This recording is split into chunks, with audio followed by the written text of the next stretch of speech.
Hey, Mr. Marshall. We are recording. Amherst Media is with us, and they gave us the good to go thumbs up sign. You have a quorum of the board at 6:32. I don't believe we have any attendees at the moment, but I'll just keep watching. Oh, one has arrived. So yes, the attendees are coming on in. I think we're good to go. All right. Thank you, Pam. Welcome. Welcome to the Amherst Planning Board meeting of February 5th, 2025. My name is Doug Marshall, and as chair of the Amherst Planning Board, I am calling this meeting to order at 6:31 p.m. This meeting is being recorded and is available live stream via Amherst Media. Minutes are being taken. Pursuant to Chapter 20 of the Acts of 2021 and extended by Chapter 2 of the Acts of 2023, this planning board meeting, including public hearings, will be conducted via remote means using the Zoom platform. The Zoom meeting link is accessible on the meeting agenda, posted on the town website's calendar listing for this meeting, or go to the planning board webpage and click on the most recent agenda where the Zoom link is listed at the top of the page. No in-person attendance of the public is permitted. However, every effort will be made to ensure the public can adequately access the meeting in real time via technological means. In the event we are unable to do so, for reasons of economic hardship or despite best efforts, we will post an audio, video, or video recording, transcript, or other comprehensive record of proceedings as soon as possible after the meeting on the town's website. Board members, I will take a roll call. When I call your name, unmute yourself, answer affirmatively, and return to mute. Bruce Colden. I'm here. Fred Hartwell. I am here. Lawrence Klutz. I am here. Jesse Major. Present. I, Doug Marshall, am present. Johanna Newman is going to be late, and we will try to announce her time of arrival. And finally, Karen Winter. Present. Thank you all. Board members, if technical issues arise, we may need to pause to fix the problem and then continue the meeting. If the discussion needs to pause, it will be noted in the minutes. Please use the raise hand function to ask a question or make a comment, and I will call on you to speak. After speaking, remember to remute yourself. To the general public, the general public comment item is reserved for public comment regarding items not on tonight's agenda. Please be aware the board will not respond to comments during general public comment period. Public comment may also be heard at other times during the meeting when deemed appropriate by the planning board chair. Please indicate you wish to make a comment by clicking the raise hand button when public comment is solicited. If you have joined the Zoom meeting using a telephone, please indicate you wish to make a comment by pressing *9 on your phone. When called on, please identify yourself by stating your full name and address and put yourself back into mute when finished speaking. Residents can typically express their views for up to 3 minutes or at the discretion of the planning board chair. If a speaker does not comply with these guidelines or exceeds their allotted time, their participation may be disconnected from the meeting. All right, that's the preamble. We can move on to item 1 of our agenda, minutes. We have the December 4th minutes in our packet. Board members, any comments on these minutes? Bruce? I'm good with the minutes, with the singular exception, which probably ought to change. I'm listed on page 2 as making the motion, but I'm listed as Oldham and not Coldham. So so far as the possibility that people might think that Jim Oldham has replaced me on this board, we might want to put a C in front of it. Otherwise, I'm prepared to move to accept. All right. Bruce, can you just tell me what topic what topic? Oh, it's the motion, and just a minute, I made a note here. I said it's on. Oh, I see it. Item number 3. Got it. Yeah, page 2, motion. My apologies. That's all right. I mean, we do that all the time. Well, at least we know somebody looked them over before the meeting. Okay, let's see. Bruce, you want to go ahead? Well, let's see. Jesse, I you had did, your hand yes. up for a while. Do you want to make the next comment, whatever it is? Yes, I actually had one minor suggestion of a change. I was just trying to find it. It was in the subcommittee report. I was listed as saying, I could tell you now, or you would hear about the consequences of the report later. I wasn't a fan of that term consequences, but sorry, let me try and find the exact wording because it was just a little negative sounding and I don't think it meant to be. Outwash.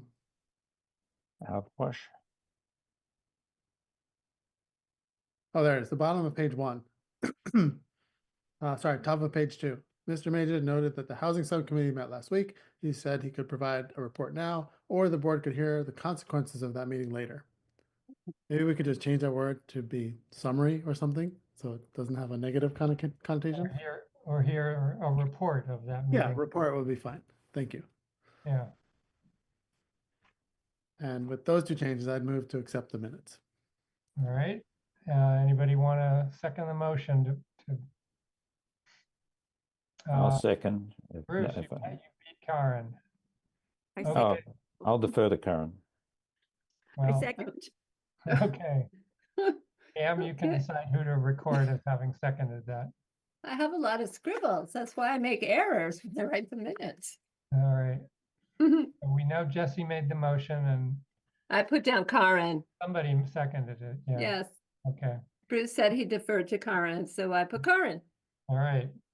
So are there any additional comments before we proceed with the vote? All right. I guess I'll just go straight through the roll. Bruce, Aye. Fred, Aye. Lawrence. Muted aye. Aye. Okay. Jesse. Aye. No Johanna yet. Karen. I, I'm an aye as well. 6 in favor, 1 absence. Motion carries. So we have those motions approved, or those minutes approved. All right, time is 6:38. Next item is public comment period. So members of the public, now's the time to raise your hand if you want to make a comment at this time regarding a topic that does not appear later on our agenda. I usually read the names of the people I can see as attendees, so I will do that now. We have 3 attendees. One is a person named Christine Brestrup, Elizabeth Vierling, and Janet Keller. So that is the sum total of our attendees. Excuse me, at this time. Despite my lengthy introduction for that, I still don't see any hands raised for public comment. So I guess I will assume none of the 3 folks listed or that I named want to make a public comment at this point. So time now is 6:39. We'll go to the 3rd item on the agenda, which is the Open Space and Recreation Plan. Discussion regarding the process and updates of the updated 2024 Open Space and Recreation Plan. Nate, may I assume you would like to introduce that? Sure. Yeah, I don't have anything to share. I was hoping to have updated goals, objectives, and strategies that might come at the next meeting or two. I just want to let you know that staff's been working on the plan, and so we had outreach efforts done last year into the fall. It's a state prescribed plan with 11 chapters, and really section the latter sections 6 through 9 are the section 6 is about the goals, and 7 and 8 and 9 really lead you into the action steps and an action plan map. And so we've been working on that, and so the planning board has to review it and approve it and send a letter to the state when we want to have it submitted. And so we're hoping to do that probably by June 30th of this year. We thought we might need it earlier for some grant applications. We still might, but we're working with the assumption that we have a few more months. And so we've just been really working through it. It is a long plan right now. We're trying to consolidate it. I think it's over 200 pages. It seems like a lot of them are getting that big.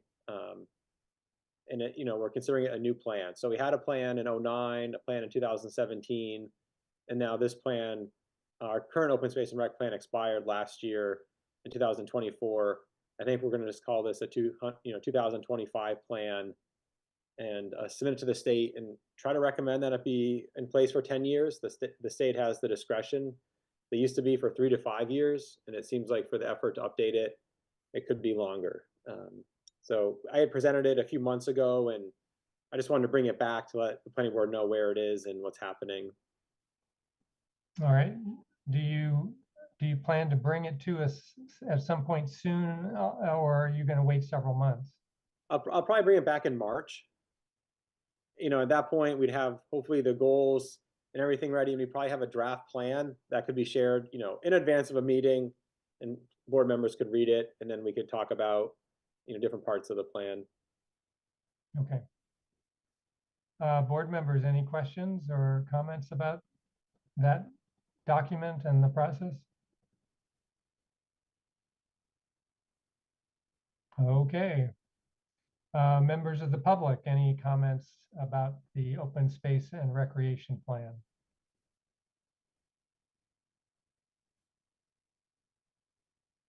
Okay, not seeing any hands from either set of people. All right, time is 6:42. We'll go on to the fourth item on the agenda, accessory dwelling units. Sure. Nate.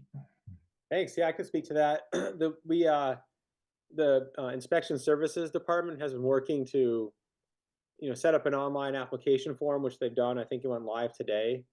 So, the state enacted the new protected ADU legislation, and now it's effective. And so anyone can apply for, this new definition, this new accessory dwelling unit.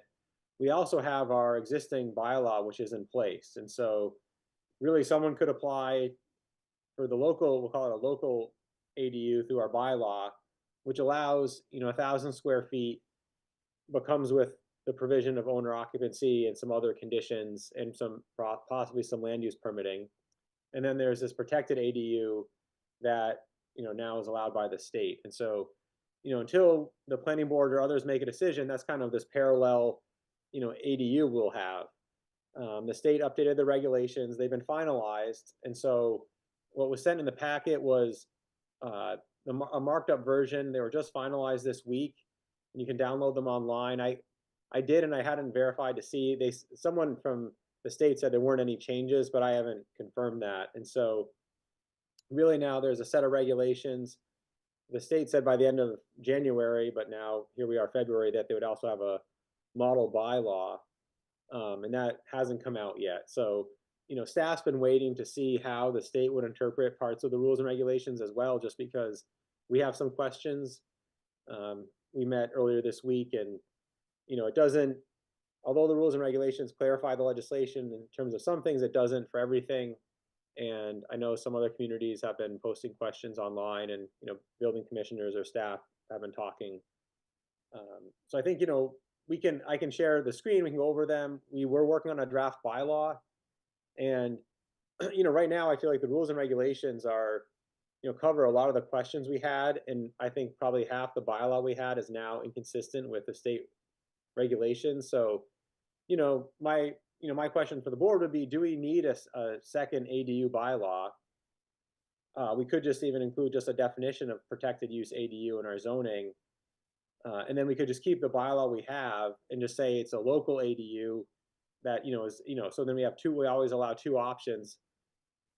Or we could try to come up with a bylaw that can follow the state regulations and legislation. I feel like there'd be very few requirements or conditions we could have, that would be reasonable or could fit the regulations. And so that's kind of why, staff's decided to wait for the state just to see what they say are, example of reasonable regulations. So, they say you can't regulate the design any more than a single family home. You can't regulate dimensional standards really any more than a single family home. You can't have occupancy requirements for the ADU or principal dwelling. Some of the things we had in our other bylaw, we talked about some kind of design standards. There are 3 or 4 which probably are considered unreasonable. We had some dimensional standards which are probably unreasonable. We had some things about kind of minimizing a lot, which hasn't been determined, but people are asking, and so there's a few things like that. We had the submittal of a parking management plan, which is in our current bylaw, which is not inconsistent with the state. So in our current bylaw, we have like 20 general requirements, and 3 or 4, maybe 5 of those are in compliance with the new state legislation, and the building commissioner and staff can ask someone who's applying for a protected ADU. So we say it needs to have a parking management plan, a property management plan, comply with the rental registration bylaw, and all those can still be enforced and applied to the protected ADU. But a lot of the other standards we have, about where parking can or can't happen, or the entrance has to be on the side of a building, all those things would probably be considered unreasonable. And so, I guess right now it's kind of a question and discussion with the board.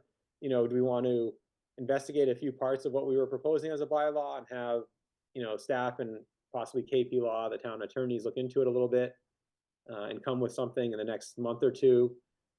I think some communities are doing that. I know we've Rob Moore, the building commissioner, has talked to a few communities, and they said they're just holding tight until the state, their template bylaw comes out, because that'll ostensibly have some clear, conditions and standards that other towns can apply. There is the state offered, which is unusual for cities or towns. I mean, for cities, especially, to send draft bylaws to them for their review. And so they don't typically do that. And so, if we have some questions, we could do that. All right. I'll state for the record, I think Johanna just arrived at 6:48 p.m. Nate, was there anything else you wanted to say, or are you finished? I'm finished for now. Okay. So I see 3 hands up. We'll start with Bruce. Nate, you said that the state hadn't produced the model bylaw yet, but the attachment that you gave us, which had a lot of strikeouts and additional red and all this sort of stuff, is headed state ADU regulation, revised state ADU regulation. So I understood that the state that was a state document, and I was going to ask you whether the strikeouts and so forth in that the red, is that done by the state, or is that done by you taking the state model and adjusting it? No, that was a state document. So that was their edits after the public hearing in January. Okay. That was a state group that did that. When I meant a state bylaw, they were actually going to provide like a template zoning bylaw for communities to use. So different from their regulations, possibly a template zoning bylaw or general regulation or something. Could be a general bylaw of how to regulate ADUs. I thought that's what that would have been, because I noticed there's a very large number of definitions, and some of those definitions will be relevant to cities and towns like Cambridge, for example, or in the city areas, with definitions of transit stations and so forth, and others. But that won't probably be so relevant. So I thought the plan was you take this, and towns take it, and then they adjust it. And then, because there's no model bylaw that's going to work for all towns, and so it'll have to be adjusted by one town after another, and then presumably go back to the state bureaucracy for a review, just like all bylaws do. Is that? Yeah, my thought is the state wants ADUs to happen, and so I think in the revised regulations, they clarified a lot that had been asked, and there's still some pieces that need to be interpreted. But to me, it's basically they're saying, just give the ADU a building permit, right? Don't waste your time trying to regulate it with all these other standards or limit occupancy or only have 2 bedrooms in the ADU or all these other things. They basically say, to me, it's like they're saying, we put a lot of detail and description in the rules and regs, just follow it. You know, there were, for instance, model or bylaws from towns with fall town meeting that they were passed, you know, in the fall, October, November, that said, you know, limit ADUs to 3 occupants, limit ADUs to 1.5 stories, and they had different dimensional setbacks than they did in their zoning. And so my guess is the AG's office at some point is going to have to review those and deny those parts of the bylaw because it's really inconsistent with the regulation. So these communities, you know, were proactive, try to get something on the books ahead of February 2nd, but before any state guidance came out. And so, you know, I think some of those conditions they have are, you know, really can't be allowed. Yeah. Well, I guess I'm comfortable with the idea that we have our current bylaw, which has got the provision for 1,000 units, which we keep that so that we don't have basically create a whole class of non-conforming ADUs, and it's an ADU which is bigger, and you apply by special permit. But alongside that is the by right, and I imagine that it would be appropriate to have some preamble or statement in at the beginning of that section of our bylaw that says this bylaw is supplementary, is additional to the by right state law. So people who are out of town picking up our bylaw don't get confused about whether they think somehow Amherst has got a special condition, that this is an extra condition, and we should make that clear. But otherwise, I agree with you. It doesn't seem as though it's worth our effort to create, because we know creating new bylaws is quite a lengthy process with the public hearings we have and all that. And I'm kind of with you, Nate. It doesn't seem to me as though we need to do that, or certainly not yet. We could probably delay a year or two before we find out whether we really need to or not. All right. Jesse. Thanks. Couple of questions. I'm a little confused about this idea of having the 2 remain. And I guess my confusion is it's not like someone can want to build an ADU and then choose which set of bylaws they want to use, right? Are you saying we only leave the old one for the existing ones so they wouldn't be still in compliance? Like what? And is it only if someone wants a 950 or 1,000 square foot that then they would go to our other bylaw? But if somebody, what if I wanted to build a 900 square foot one, but follow our standards for some reason? Would that be okay? Or that's automatically the protected one? And like, I'm just thinking of what possible differences and problems we could have with that situation. Yeah, no, yeah, it's a good question. No, we'd allow the 2 and it'd be an optional choice. It's kind of like right now, if someone wanted to have 2 units on their property and they have a big house, they could do it as a duplex, an ADU, a converted dwelling, or a subdividable dwelling, or maybe even a townhouse, right? So there's many routes to get to that kind of n number of units. And so, you know, we had always thought maybe we'd keep the existing bylaw.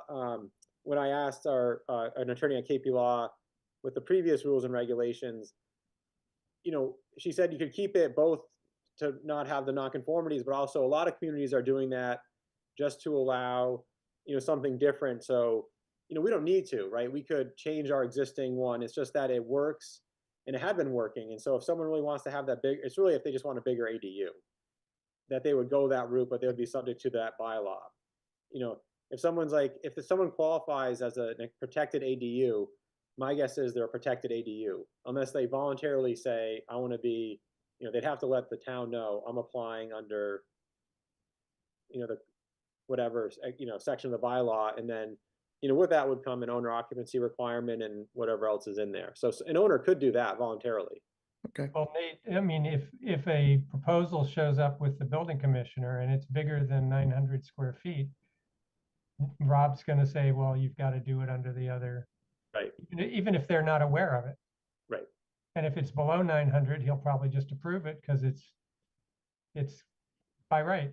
Well, we have 2 separate applications on our website now that there's a few, I haven't looked at it, but there were questions to that effect saying, you know, there's the state, we have our local bylaw, and just a few questions that you would answer that would help guide you to what application you'd submit. So the idea would be that by the time someone is actually getting into the application, they're aware that they're, applying under the new protected ADU or our existing bylaw.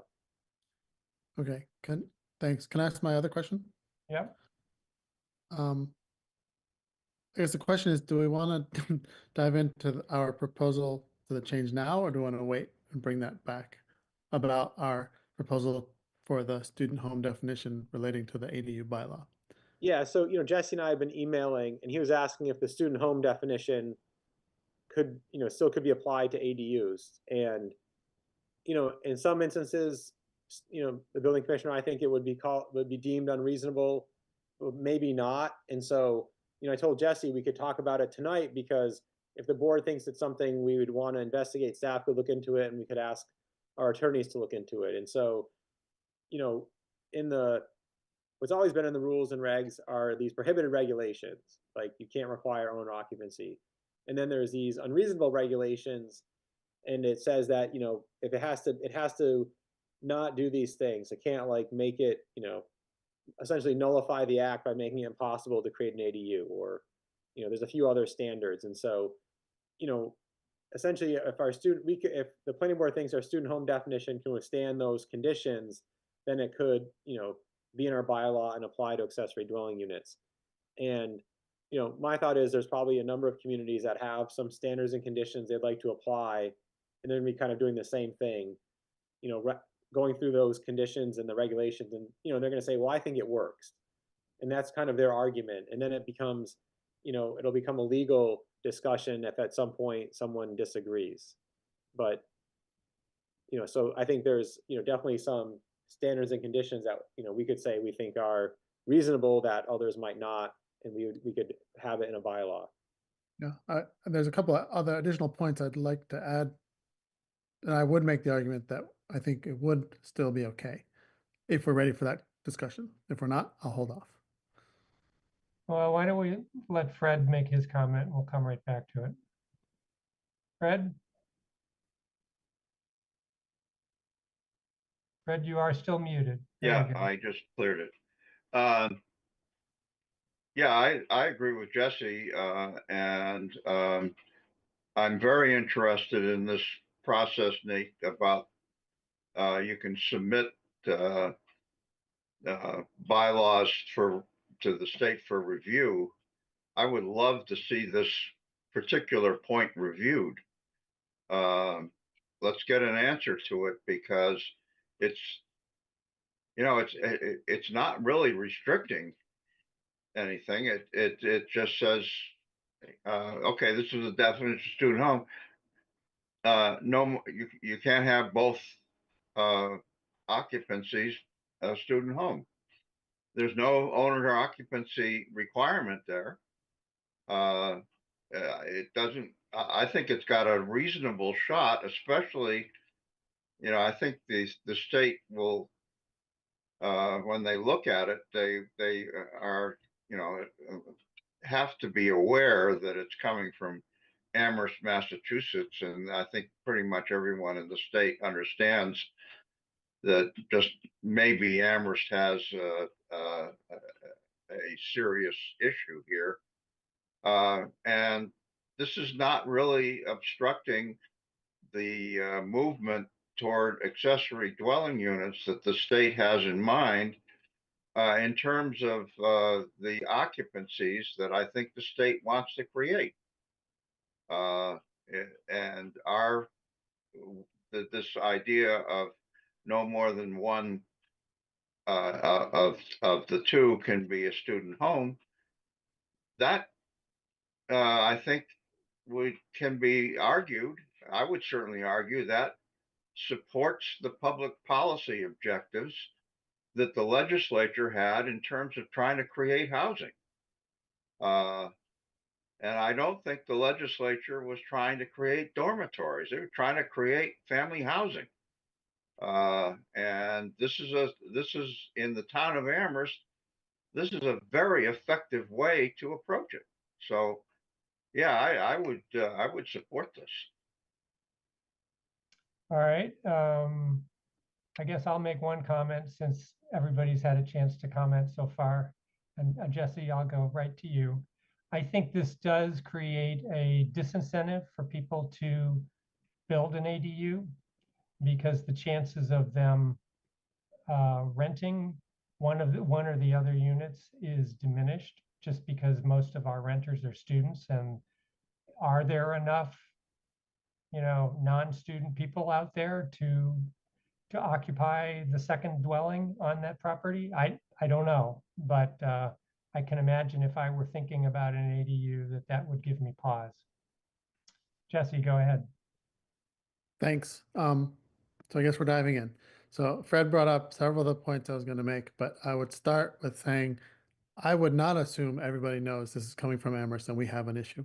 So we really, I totally agree. We should send the bylaw and get their response.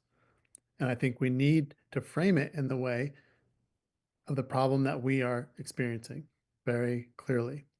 I would also point out, maybe some of you saw the Hampshire Gazette article today, that Provincetown, Martha's Vineyard, and Nantucket all got exemptions from this because of a short-term rental problem. Airbnbs driving out long-term residents. That is exactly the argument we need to make, that our student housing problem is driving out long-term stable residents. I 1000% believe that. I know many of you do. I do think that's a problem we have. I also fully believe this change is trying to make more housing for that population of permanent residents. So we can very effectively make that argument. I looked at the specific language, Nate, unless something's changed between what the sections you sent me. I don't think the way we proposed it is contrary to the language that's actually in the bylaw. And we can go through the specifics if the committee wants to look at it. But there were two sections specifically. And again, the way we worded it was very intentional, that we're not requiring owner occupancy, which is clearly we can't do. And we're not restricting use of the ADU in any way. There are two units. We're saying both cannot be a student rental or student home as we've defined it. So I really don't think it goes against the way it's crafted. I'd also point out it's clearly not quite done because, and I'm no lawyer, but that one section says that basically there can be no requirement that a protected ADU be subject to a use and occupancy restriction. Does that mean I can build an ADU and open a petting zoo? Can I open a concert hall in my ADU? Like, obviously there's going to be restrictions, right? So clearly it's in process. And really my point is there's room, I think, to accomplish, if the majority of the board agrees, that we should move in this direction. Doug, to your point, disincentive because there might not be long-term residents who want to rent the other unit. Isn't that what the town wants? I certainly believe that's what the town wants. I don't know. And I would try and reframe this for staff and for our KP law, if we go that way, to help us figure out how to regulate this in that way to encourage long-term stable residents. Yeah, I mean, well, I think, sometimes we think of ADUs as being, the owner of a property would not live in it. But, to me, it's also a way to age in place and downsize. And then actually the current homeowner or resident or tenant would live in the ADU, and they might then rent Sure. the existing, principal dwelling. And so there's probably some, ideas that we might have one path and what we think is going to happen, but there's different ways it gets used and applied. I will say the way the regulations are written, accessory dwelling units can be permitted and they're allowed on any property in a residentially zoned district that has just a dwelling. So it's not limited to a single family home or a duplex. A townhouse property has, could have an ADU. An apartment building can have an ADU now. And so, they clarified that in the updated rules and regulations, and it was asked at the public hearing. And I think the state, they don't, they define a principal dwelling. They don't call it a single family home. And then, so the way it's written is that, essentially any zoning district that allows a single family home and allows residential units can have an ADU. So a lot of our zoning districts in town will have ADUs, and it could be on more than just a single family home or a duplex. It's somewhat strange to think that you could have, like an 8-unit townhouse building that now can put an ADU on the property. But that's the way it's written. And I think, Jesse, to your point about the short-term rentals, I think the state has always been aware of short-term rentals, and they always allowed the regulation of them, you could prohibit them with the ADU bylaw and legislation. So whoever proposed this and put it forward always had short-term rentals in mind. I don't think they had the same concern about student rentals or other rentals. No, sorry to interrupt, but the language I read was that the concern was they're driving out permanent residents as the basis of allowing it.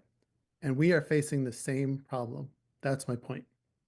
Right. I think, but it's couched under a short-term rental. I understand. It wouldn't be the same language, but the rationale would be the same. No, I agree. I agree. I think the impact and what happens is the same. I just think that, I know the Berkshires had concerns about short-term rentals, right? That they're, it's replacing what they thought was going to be other housing stock. So, I don't know if the board we want to go through the regulations or look at the bylaw, if there's other, questions. And so, Well, I guess I'd like to make one more comment, Jesse, and that is, from outside of Amherst and perhaps from Boston, it could look like Amherst has a problem with short-term rent or with people being driven out by students, and wonder why we didn't just build more housing. And if we refused to build more housing, that's our problem. So I'm not sure everybody's going to be as sympathetic as we hope. Agreed. But we're not preventing ADUs from being built. And B, let them tell us that then. Why are we going to decide what they're going to say in response to something we're proposing? No disagreement with that approach. So Nate, why don't we look at the regs? And I guess one question I had about the regs was, how widely disseminated are they and accessible are they? If I'm a new builder in town and I want to know what the rules are, wouldn't I just go to my zoning bylaw? And you talked about putting a sentence at the beginning of this section or whatever, that this is one avenue and there is this other avenue. Is there any advantage to us including the model bylaw for the state in our bylaw, incorporating it into our document so that you don't have to go somewhere else to find the other rules? when it's available, maybe, yeah. Yeah, I mean, right now, the way this, it's a good question too. I don't know how builders find out if they subscribe to a certain, listserv or resource. And so, there could be someone who applies, contacts the town and applies for an ADU. Then it's really on staff to alert them that there's this new regulation. And so when we met this week, that's what we've decided, that, there's 1 or 2 staff persons who will, help anyone who applies and, and help them in terms of, educating them what's available for options. And so, we're kind of operating under that assumption that it's our responsibility. Other communities might not, right? So someone might not really even, yeah, I agree. Like a homeowner, I mean, most homeowners probably have, don't even know, right? So they might say, oh, I'd love to build this, a little, maybe a small unit on my property. They don't even know that it's called an accessory dwelling unit, right? And so hopefully someone's going to help them, whether that's their contractor or an official or something. The state has it on their website. I don't know, I get it through email, through different listservs or subscriptions. I don't know how others perceive it. Yeah, I guess it seems to me we probably ought to have a sentence or two at the start of the bylaws of the ADU section that says there are 2 avenues. One is by right from the state.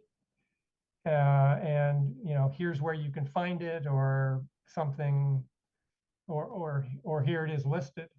And then there's a second one that's peculiar to Amherst, and here's the rules for that, or go to that section. So I just think something up front to set the context for anybody as they enter the process before they show up at the building office with a set of plans or whatever. I just don't know how well people prepare. Yeah, I mean, that still is a process. That's a zoning change. So I feel like if we're gonna do that, we might as well talk about what else we'd have. Yeah. Like I said, we've already put it on our inspection services website and on our building permit application. So Okay. hopefully we All right. capture it at least there. All right. Well, I don't feel strongly about that because it's not going to be me that's confused, but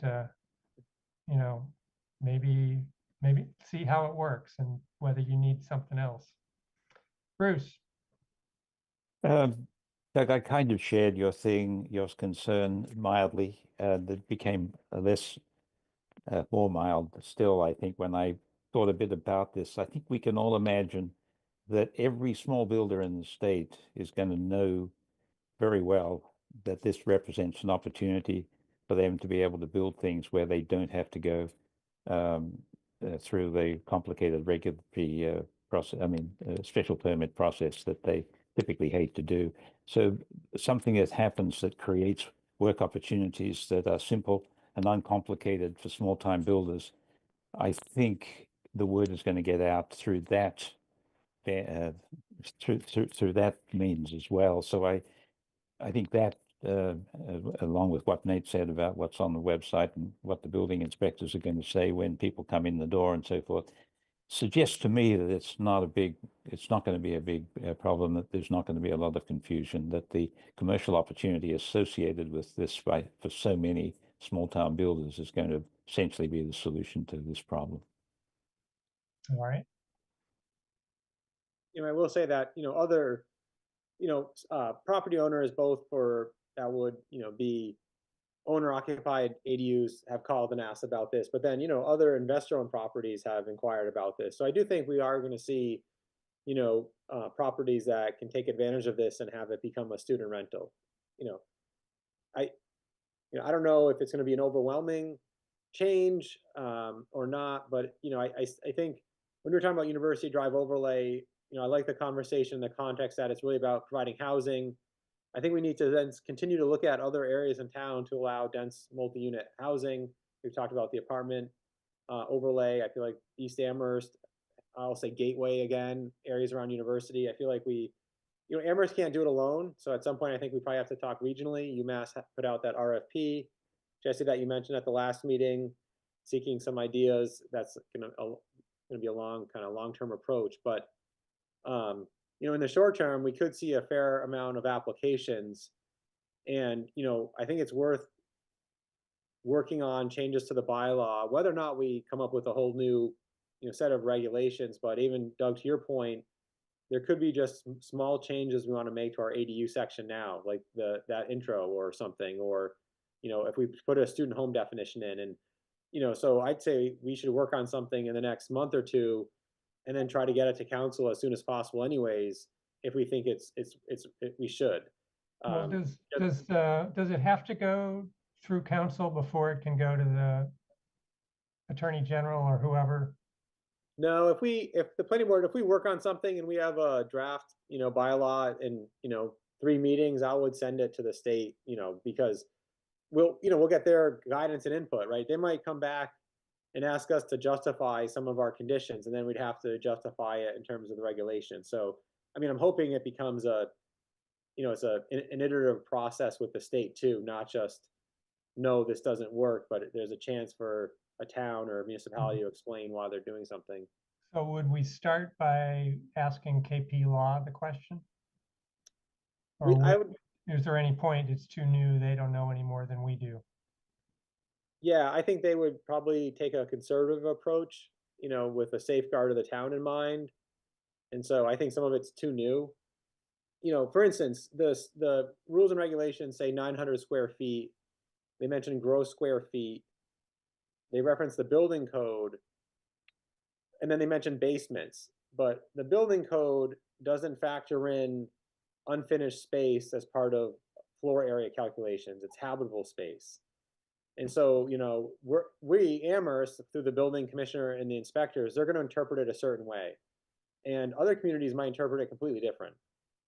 And so, it's unfortunate because I guess that was asked a lot about how they're kind of calculating the denominator in terms of how much space do you have, and then how do you get up to what you're allowed for an ADU. But they use some language that isn't really, it's kind of zoning language, it's a little building code language, but it's not really in either place, right? And so I think communities are going to have different interpretations of what it means to calculate the 900 square feet. Half the dwelling unit or 900 square feet, whatever is smaller. Even on that, I feel like communities are going to have their own interpretation. And it's too early to tell which one is right, or and maybe they're all going to be right. And so in terms of the student home or other conditions, I think it's too early to say whether or not it's inconsistent, unless it's, if the state asks, I think we go have a conversation about how we think it's justified. Okay, Jesse? Thanks, Doug. Nate, so you said some LLC owned properties did inquire already? Is that like 1, 5, 20? What are we talking about? Because this has come up a few times in conversations, like, is there going to be a Yeah. flood? Is there going to be rush? I'd say there's, I fielded a few and other staff have. It could be that, a half dozen owners or, managers have asked, that it's more, they would represent more than, half a dozen properties. It could mean 10 properties or 20. I don't know. They don't, no one said, it's not like, oh, I'm looking to put ADUs on 30 properties. They just call and say, I'm interested in this new legislation. And that might mean on one property that they own or manage, or it could mean 20. So my logic tells me basically as soon as we can, we should send something to the state and say, tell us if this is okay, or tell us what other kind of justification you need, rather than spending a very long time in this committee with KP Law, with staff, to then maybe send it to the state. Because they're going to be the final arbiters anyway, right? So, well, no, if you have town meeting, it gets reviewed by the AG's office, but because we have a council form of government, it's usually just our town attorneys that reviews it. The state doesn't, and then it really just no, becomes- but if let's say that happened and it passed our council and then it got challenged, wouldn't that go to the state? No. It'd just be in a lawsuit. It'd be a lawsuit. It'd be a judge, not the attorney, not the AG. Yeah, that's what I was getting to. That with our form of government, once we pass a zoning amendment, it doesn't get reviewed by the state. It becomes just a legal issue after that, in terms of, an appeal to the building commissioner first, could be, and then Superior Court or Land Court or. And then sorry, just to follow up on something else you said, you think that KP Law would be conservative, meaning they would tell us we couldn't do this. Right, and because they're going to have the interest of the town, right? They're not going to say, well, let's put some regulations that are maybe questionable that could lead to a lawsuit, right? They're going to say, let's be safe on behalf of the communities they represent. And so unless there's other guidance from other, and they're talking to other attorneys. Sure. KP Law represents multiple communities across the state. But like I said, this just got finalized last week. And like I said, there's this question about how you calculate square footage, right? So I feel like there's I'll just reiterate the fact that other communities are being given exemptions for the same rationale, different situation, but same rationale, makes me think we have to push forward on this. If the majority of the board agrees with me. It's that simple. All right, Karen. So I just want to weigh in that I absolutely agree with Jesse that this is our chance, and that we, especially, I didn't read the paper today, but it just makes sense that if certain communities, because of reasons that the state recognizes, are able to get a waiver, that we should certainly push for what we all realize is a really legitimate reason that our town has to be cautious in just creating a lot of housing that's going to be student dorms, because we do want to create housing for everybody. And if there are so many student dorms, we haven't got a chance. We're gonna lose the neighborhoods that we have. All right. So one other thing that just occurred to me was that this could have the result of distributing students more broadly across town, rather than having them concentrated, say, right around the university, which could be seen as a good thing or could be seen as a negative thing.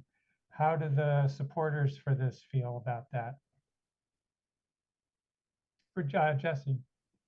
Yeah, I agree, and that could be great. Meaning, I assume you're thinking, okay, neighborhoods where there are not typically rentals might decide to build an ADU, right, and rent to students. So Yeah, let's I'm imagine, thinking more about areas that are already rental, and is it better to have students concentrated kind of in their own areas, so to I speak? understand. Okay, I misunderstood what you're saying. Yeah,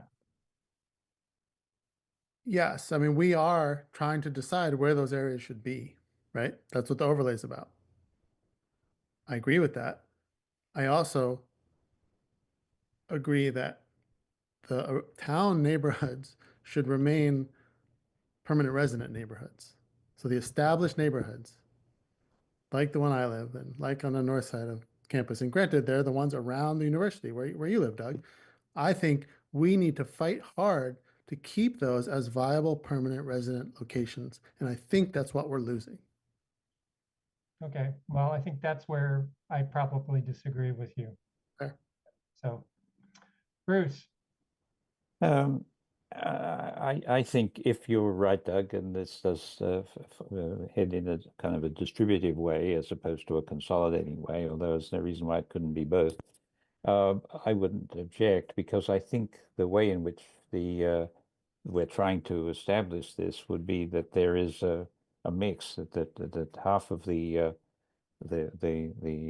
property that has this ADU on it would have a more permanent resident. It may be an owner, or it may be rented to somebody who's not a student home, which likely is a more permanent resident, which is part of what Jesse's talking about in terms of maintaining family-friendly neighborhoods with some kind of maintained vitality, and that's the stakes here. So I support the idea that we should get an answer to this. I also support the proposition that it be delivered in a way that it represents that we are interested to the greatest degree possible in getting a positive answer to this from our point of view. So I wouldn't want to, I mean, I would try and figure out a way of not having this particular message carried into battle by a lawyer with a chariot with square wheels on it. That we would want to instruct the lawyer that the essence of this is to get a positive answer, and is there a way this can be approached in a way that has that outcome? I definitely think that the way in which you approach something like this has got your attitude, or the attitude of the communicator, has got a lot to do with the way it turns out, or it's got something to do with the way it turns out. And so I wouldn't want to go through the venue that we knew was a more conservative outlook, because the lawyer might have the interests of the town. And of course, that's the interests of the town as viewed by the lawyer, which is, as you say, a more conservative thing, which is basically to prevent the town from having to deal with more lawyers and costs of lawsuits and this kind of thing. So I would like to think that we could get an answer from the draftees of this thing. Maybe that's just my design mind thinking, because I'm always trying to figure out how you get the data that you can rely upon to design something that's going to be durable and worthwhile. And that's kind of what we're trying to do here. We're trying to get a situation that as Fred articulated quite well, and Jesse as well, I support the proposition that we should try our best to have this interpretation enshrined and accepted in this permitted use. All right. Karen, Maybe one of the reasons why Jesse and I are so adamant about perhaps distributing this in the town and not having it concentrated is that we live in an area where we see that there's a definite tipping point. There are people that have lived in the middle of town for years and years and love it. And they've suffered through the house next to them and the next to them. And pretty soon they're surrounded and they're going to sell their house and the whole thing, another section of town is no longer a place where there's somebody that cares about planting flowers or how many cars are parked in the front. And is that really to the town's advantage to have the middle of town, this GP resident close to the university, go that way? I don't think so. I think it's worth our effort to try to keep that balanced. And in order to keep it balanced, we really need a restriction like this because we are the source where the investor can make the most money the fastest by just buying an old Victorian house, filling it with students, putting in 80, I mean, count up the amount of rent you can get for students and you'll realize that there's no longer going to be a staff person, a faculty person, a family, even seniors that's going to be able to compete. And then we've lost the center of town pretty quickly and it's going to be very hard to get back. So distributing in town, even though, that doesn't sound good, it's a way of keeping balance. all right. Well, I certainly can read the room. We've got 4 members in favor of this. At some point, we'll probably need to vote on something. I see Jesse and then Lawrence. Thanks, Doug. Just to give a clear example of what Karen's talking about, I'm sure you're all familiar with McClellan Street. When I moved here 18 years ago, probably moving from North Pleasant Street, the first 5 or 6 houses, 4 houses on both sides were student rentals. As of now, 18 years later, that has crept down another 9 houses, basically past Besson Street, all the way to Page Street. Just 2 years ago, 68 McClellan sold and became what's going to be a student rental. In response to that, 54 and 50 McClellan long-term residents have already left and are now renting there to students.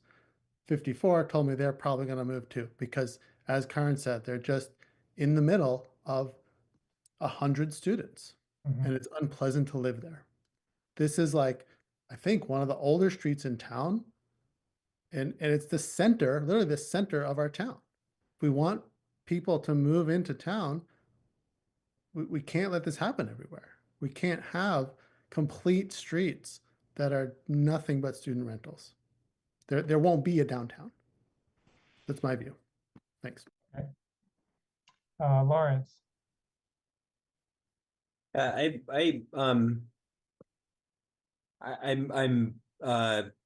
conflicted, and so I would welcome the opportunity to hear a little bit more, because I know some of these discussions predate my time on the planning board too. But I'm very sympathetic to the position that Jesse and Karen have described here. I mean, I think I think we all agree that dealing with this is an important issue. It's an important issue for the future of the town.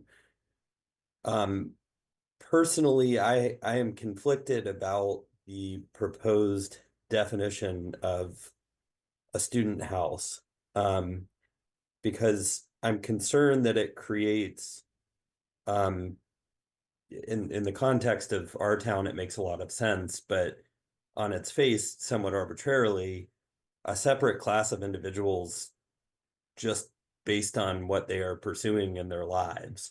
This is kind of reductio ad absurdum, but you could imagine a situation in which there were a bunch of firefighters who chose to live together, and people didn't like that all hours of the night they were having to run off to the fire station. And so there's some future restriction that, the town won't allow won't allow firefighters to live together. I know it's an absurd example, but it's on its face outside of the context of what we're talking about here, no different than saying people who are attending undergraduate or graduate classes. So I just I'm just I'm really conflicted about this because I understand and am very sympathetic to the issue that you're describing, but I remain unconvinced and frankly a little concerned that the way to address this is to define sort of a new class of people in our town in this way. And I know that, you all rightfully have been very clear that, hey, this is not anti-student, this is pro-permanent resident. But even that question of permanent resident, I've lived in town for almost 2 years now. I don't think I could describe myself as a permanent resident. I hope I'll be here for a while. But how do you define that? Are we trying to dissuade people who, may not be students, but may just want to live in Amherst for a couple of years? I worry a little bit about that approach to solving this problem, which I agree is something that needs to be solved. And I don't know if this is the appropriate time to raise it, but it's been eating at me, and I would appreciate, just a little bit more context about this before I support moving forward with asking the state for an exception. All right, Lawrence. I will insert, I'm not opposed to asking for some clarification on this. I think that'd probably be a good thing, whether it's something we could do. And then once we know that, then we can argue about whether we should do it, and if we should do it, where we should do it, or where we should not do it. Because I think you could have a zone that had that requirement, and maybe have a zone that didn't. I don't know. I mean, I think there's different ways to think about how it might go forward. So Jesse, go ahead. Thanks, Doug. Lawrence, to your point, couple thoughts. One is I agree in principle with exactly what you're saying. I would say, students are not a protected class. I know that's not the reason to do it, but that's just a fact. Many other populations are, as we all know. I would say I haven't been involved in this debate that long, a couple years, but this has been a conversation for 30 years at least in the town. Nothing's happened ever for any kind of regulation, as far as I can tell. We who came up with this, largely I think thanks to Bruce, are leaning on other places that have faced similar problems. And this was the solution that had been put in place, seems to be somewhat effective, as far as we can tell, has withstood any legal challenges if there were any, right? So that's why we landed in this direction. There were other possibilities talked about, minimum distance, numbers of unrelated people, different things like that, right? Each has their own problems. Each strategy has their own problems. How do you define a permanent resident? I don't think it's length of time. I think it's year-round occupancy is what we're talking about. Probably more than any number of years. Maybe we need to refer to it in that way. And really what I think it comes down to is good stewards of the property and the neighborhood. And I'm not saying all students are bad stewards. I'm not anti-student at all. But when you're only here 9 months of the year, you just can't be. You can't be a good steward of the community and the property and the neighborhood. I think it's very difficult. So that's why these are the things that help me be okay with this idea of defining this population. All right, we'll move on to Johanna.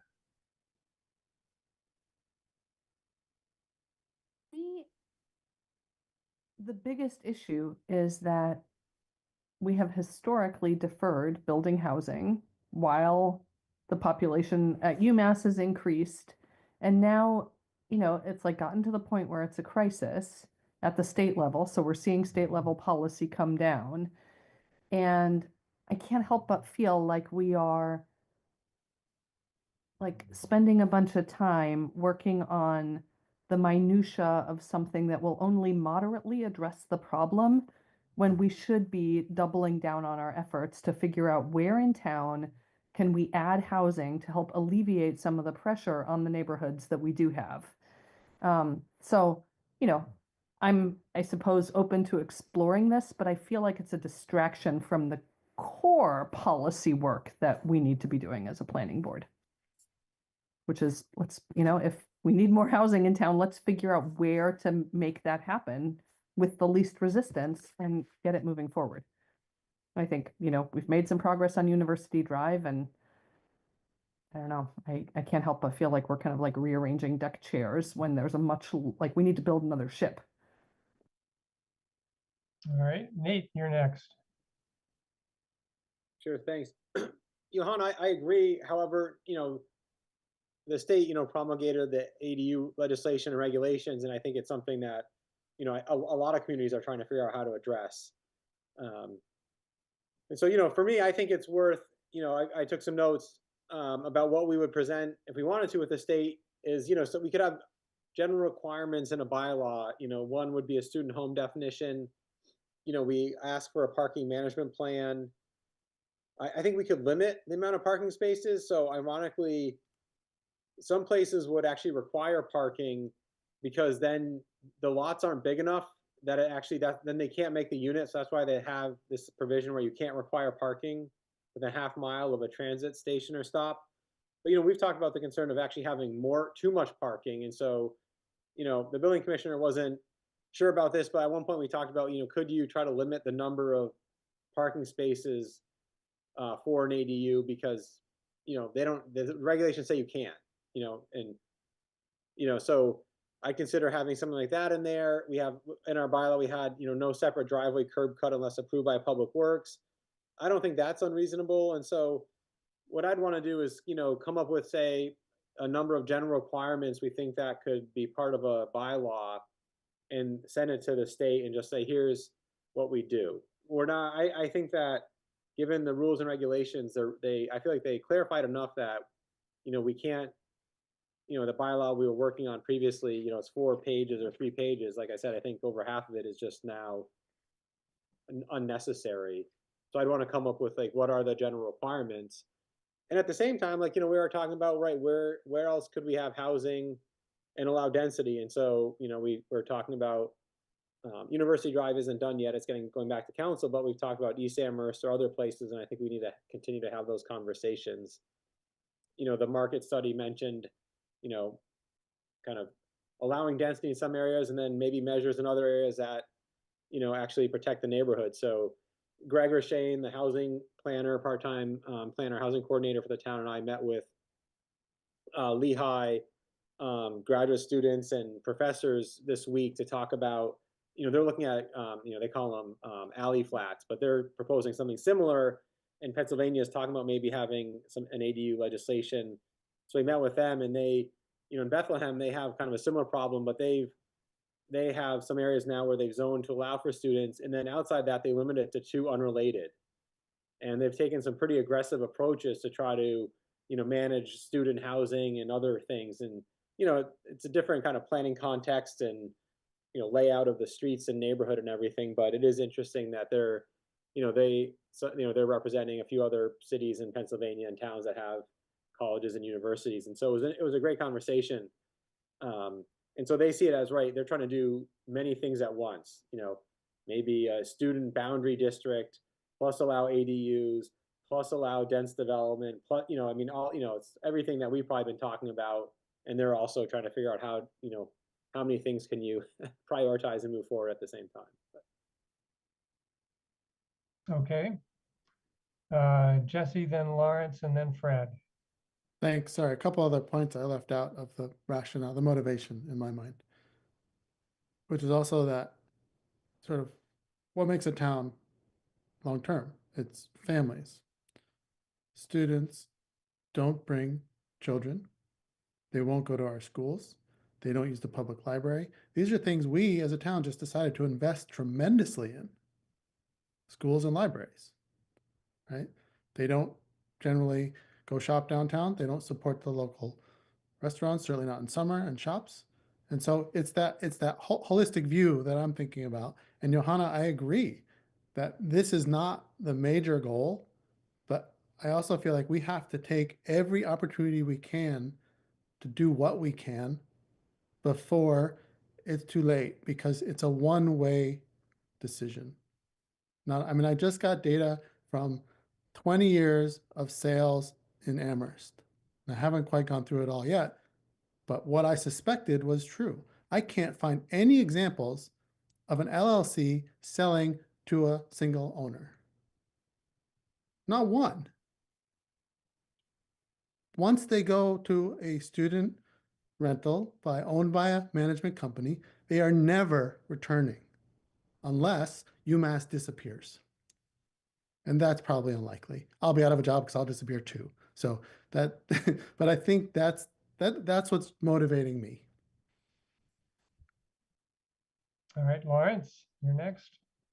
Yeah, I guess first of all, I really appreciate the background and the context is really helpful as I think and learn about these things. I guess my question is, does the board need to take action in this instance in terms of a vote, or is Nate sort of empowered to move forward with getting more information? Nate, what do you think? Yeah, what I'd want to do is come up, like I said, with a set of general requirements we'd have. You know, I just added one, a property management plan, and bring it back to the board. Could be at the next meeting and say, here's what I think would be the number of conditions we'd want to apply to the protected ADUs, and then we would you have one more discussion and then send it to the state. And so and you can always email me, individual members, if you have ideas. I mean, if you want to search the internet and say, oh, looks like this community is doing this. I mean, I'll do a little bit of that too, talk to staff. Like I said, it's, I feel like we're kind of limited because the way the, updated regulations, state regulations are really clear about kind of design standards and other things. So for instance, we had a provision that said, like, basically you couldn't have an ADU in the front yard. And now they're saying, well, you can't do that. You can't kind of have that standard except in a local historic district. But I don't know. I mean, so it's like, okay, well, then do we still try to have it and ask that? I mean, it seems like they're just gonna say no. We clearly here's where we say we can't. But in our bylaw we had looked at a few months ago, we had a number of these kind of standards and conditions, to me, that are no longer relevant or applicable because they're inconsistent with the regulation. So if there's things that members think about after tonight, you can email me and then I can look into it and include it or not for the next meeting, and have, like I said, a number of conditions that we would send to the state and say, here's I guess I'd phrase it as that, yeah, here's some context, and here's what we do is we'd create a definition in our bylaw, protected ADU, that meets the state, and then we just assign these general requirements that they'd have to meet. I don't think, we had said we don't want to allow more than one on a property, which you can if you want to do that, but we said we didn't want to do that. But if we wanted to, I think was at our discretion. And so really it would be, what are these other general requirements we think could be reasonable on ADUs? Okay. Jesse. Nate or anyone, do you know how we can get the language of the exemptions that were granted? Like how that process was and what the specifics were? Because I feel like that would really help us. I just don't know how to get that. Well, Yeah, somebody named a couple of towns. I would think So Provincetown, Nantucket, Martha's Vineyard is I what would was in the think paper. the planning director in those towns, or maybe even their website, might list their bylaw if it's already posted. Well, but I guess what I'm thinking is, if the state granted an exemption, will all that language be public somewhere? I just don't know where to look. Yeah, I mean, I guess that's the question. I'm talking about, a bylaw, but are we, would the board also want to look into an exemption? I mean, it's a different. That's why I'm asking. Is like, I'd love to see that, because I would think we could pursue that route also. And if it's not through the planning board, maybe we can talk to our representatives, you know, and like go after it that way at the same time, not instead of, but pursue all these options, like I just said. All right, Nate, so can we assume you'll come back to us at the next meeting with something to suggest? Yeah, I'll work on that. Okay. Karen, I have a question, Nate. When you were just talking to other towns about what they were doing, and you said that they pursued avenue of maybe having dense student population in one section and in another where only two unrelated people could live. I thought that we were no longer allowed to have, for example, 4 unrelated. Is this another state, or how come they can do that? Yeah, it's another state. And even then, I mean, we still have the 4 unrelated in our zoning bylaw. It just becomes a difficult thing to enforce. So, you know, other states have different, you know, enabling legislation or laws that may allow it to be a little easier. Pennsylvania is one of them. So there's been a few examples from there, kind of mid-Atlantic. Other states do it as well. Okay. all right, any other comments on this from the board? All right, I'm gonna call on members of the public. If you have comments you want to contribute to this conversation, please raise your hand. Pam Field Sadler, can we bring Pam Rooney over? Give her her 3 minutes. I do believe we can.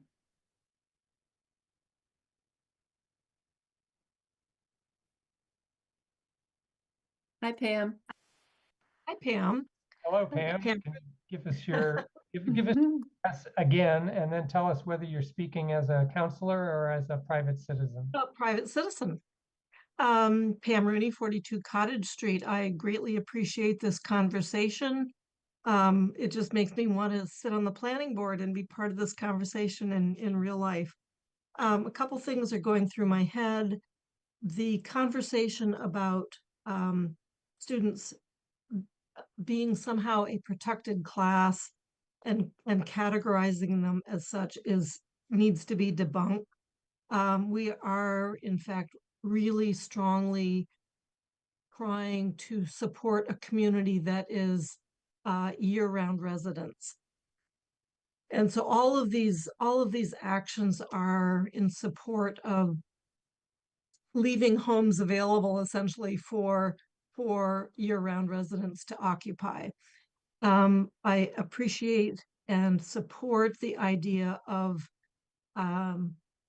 restricting, if we can go that route, 1 of 2 units. If you have an ADU, that it is 1 is for students and 1 is not. I don't believe it's and if we apply a term student home to a unit, I think that's a perfectly viable strategy in town. State College does that, and it allows them to, in fact, be more efficient in their regulations. If we name it, it doesn't mean that we're restricting, we're just naming it. And if only 1 of the 2 units can be a student unit, that I think is really important. I would love to see us reach out to find out what Nantucket, what the exemptions were that Nantucket and Provincetown got. I think that's very important. And then lastly, just thinking about reasonable regulation, which I think the state bylaw gives us the opportunity for. And since we do have a cap of 4 unrelated people in our zoning bylaw, then I want us to be able to at least pursue the 3 or 4 in an ADU because of the size. The other reasonable regulations would be, I feel that, you know, the basic conditions that we already have, that it kind of fits in the neighborhood, that it is compatible with essentially the architecture of the existing house. That does not seem to be unreasonable. 15 seconds. Thank you. I'm done. Okay, all right, Thanks for Okay. letting me speak. certainly. Okay, Pam Field Sadler, why don't we bring over Janet Keller?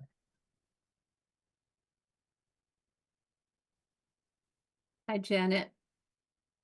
Hi, thank you for the opportunity to comment.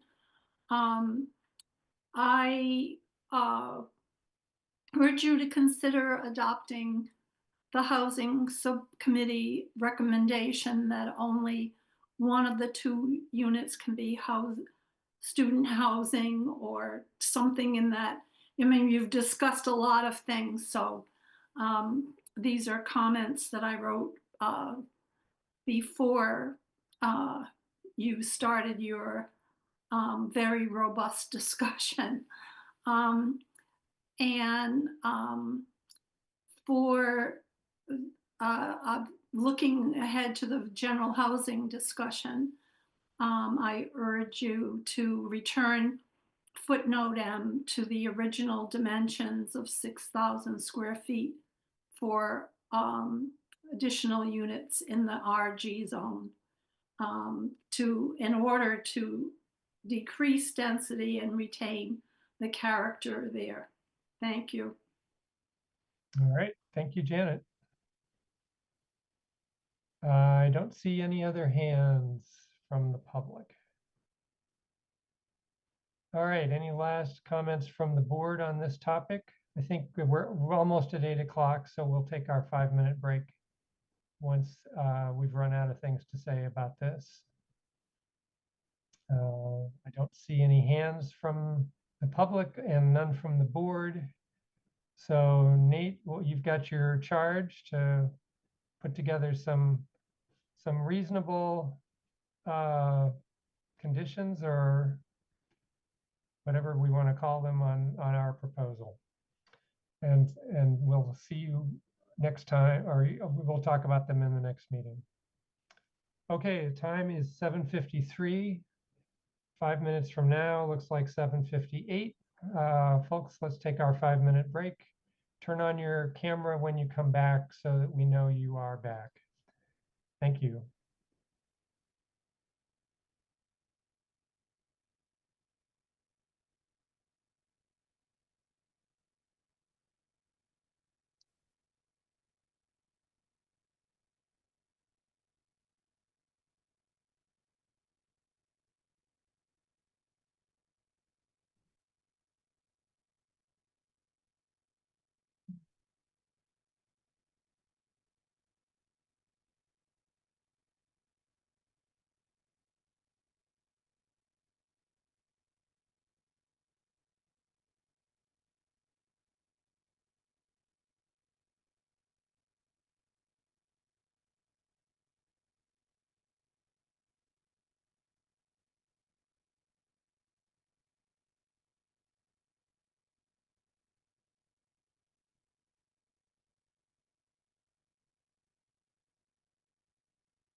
All right, time is 7:59.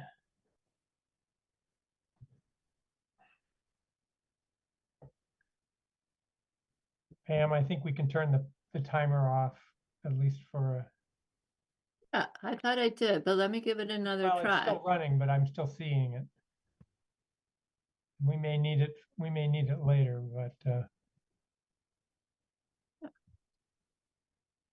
it's not a big problem.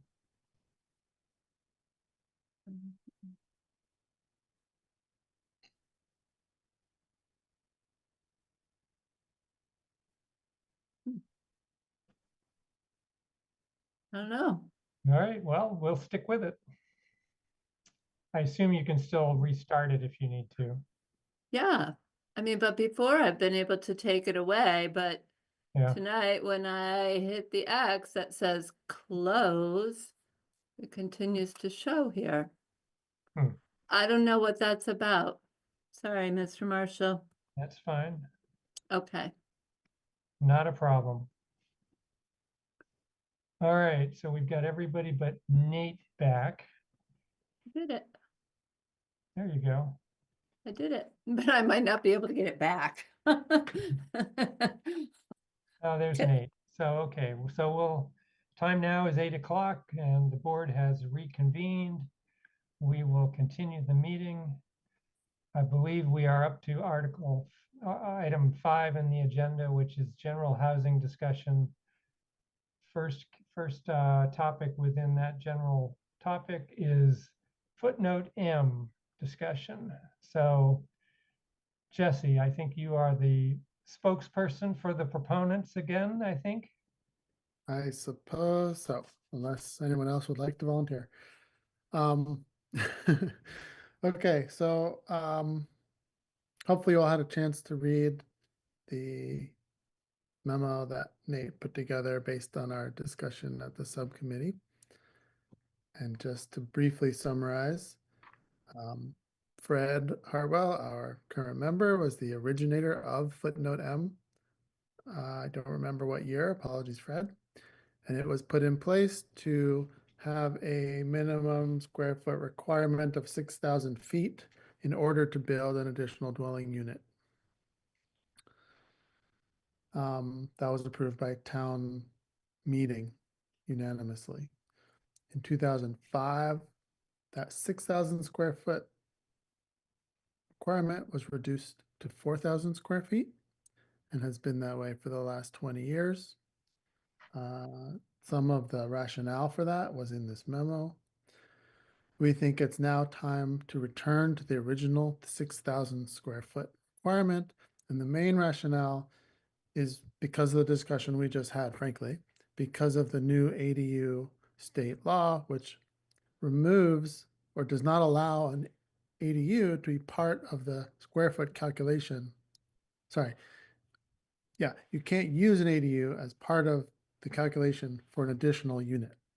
Meaning, if you had a property with a house, they build an ADU, they want to build another unit, that's not calculated in the square footage as land, basically another dwelling already there. So it just would help us maintain, in our opinion, the density standards that have been in place for the last 20 years, even if we bump this up to 6,000, given the new ADU by right. Hopefully that was coherent. Okay. All right, board members, comments?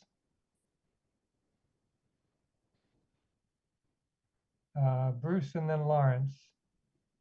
I think it's worth going into the 2005 rationale a little bit, which was a rationale which was persuasive at the time at town meeting, I guess, but which seems specious, really, because I think Fred, I can't remember, Fred, whether you made this argument at this last meeting or whether you made it at the housing subcommittee meeting, but essentially the notion was that footnote M, as it originally was promulgated, created density limitations or a situation which limited the density potentially in the RG to a greater extent than it did in the outlying village center zones. And that seemed to people at the time, or the argument made that it should seem to that was kind of backwards, and that we shouldn't imagine that the outlying areas would have a greater density. Well, what wasn't made clear in that comment was that the outlying areas in the village centers where the density was possibly greater, potentially under the 6,000 footnote M requirement, are very small patches of the town, and small patches in areas where larger densities was appropriate, and by comparison to the whole of the RG area, which is a much greater area, vast, comparatively vast, or comparatively significantly larger.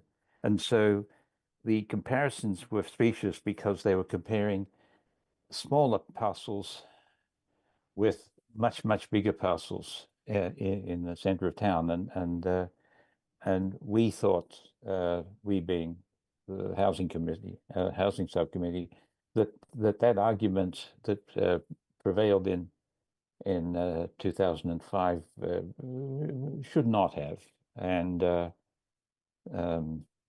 I think that's it from me for the moment. All right, Bruce. Lawrence. Yeah, that was really helpful and mostly answered my questions. I wanted a little bit more background on what the 2005 rationale was, but this is really helpful. You have muted You yourself. muted. You muted. Of course I did. Was I muted that whole time? Or No. No, just when you said it okay. was very helpful. Right. Yeah, the memo was very helpful. It sounds like Nate did the bulk of the drafting of that. So so thank you to whomever developed that. It was really helpful in understanding this issue. Okay. Fred. Yeah, one of the things that I would urge you all to look at is the write-up that Chris Brestrup did on the 1993 action in town meeting, which I brought the petition forward for.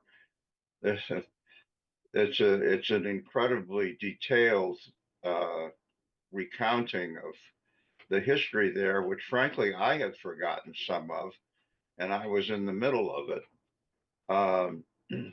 There was an extraordinary amount of very careful research and discussion. The way I originally framed the petition was somewhat different, and the planning board looked at it and took it very seriously. And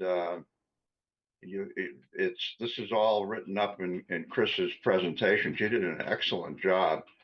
And when it came out the other end, the planning board supported it, the town meeting supported it unanimously. Francesca Maltese, who was the moderator at the time, stepped down afterwards and came up to me and shook my hands and looked me in the eye and said, "You just saved the general residence zoning district." And in fact, that's how I got on the planning board the first time, because the very next morning, I had a phone call from the town manager's office. Can you come down to town hall and fill out an application? We're putting you on the planning board. That's actually how I got on the planning board the first time.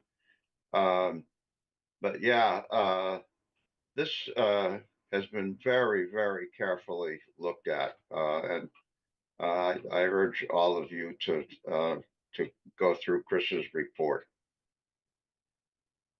All right. Jesse. Jesse, you're muted.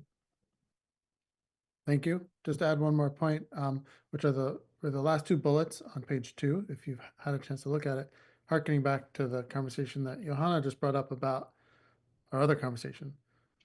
The subcommittee didn't think this is the solution to this problem, but it feels like a small immediate change we can make, which will move us in the right direction.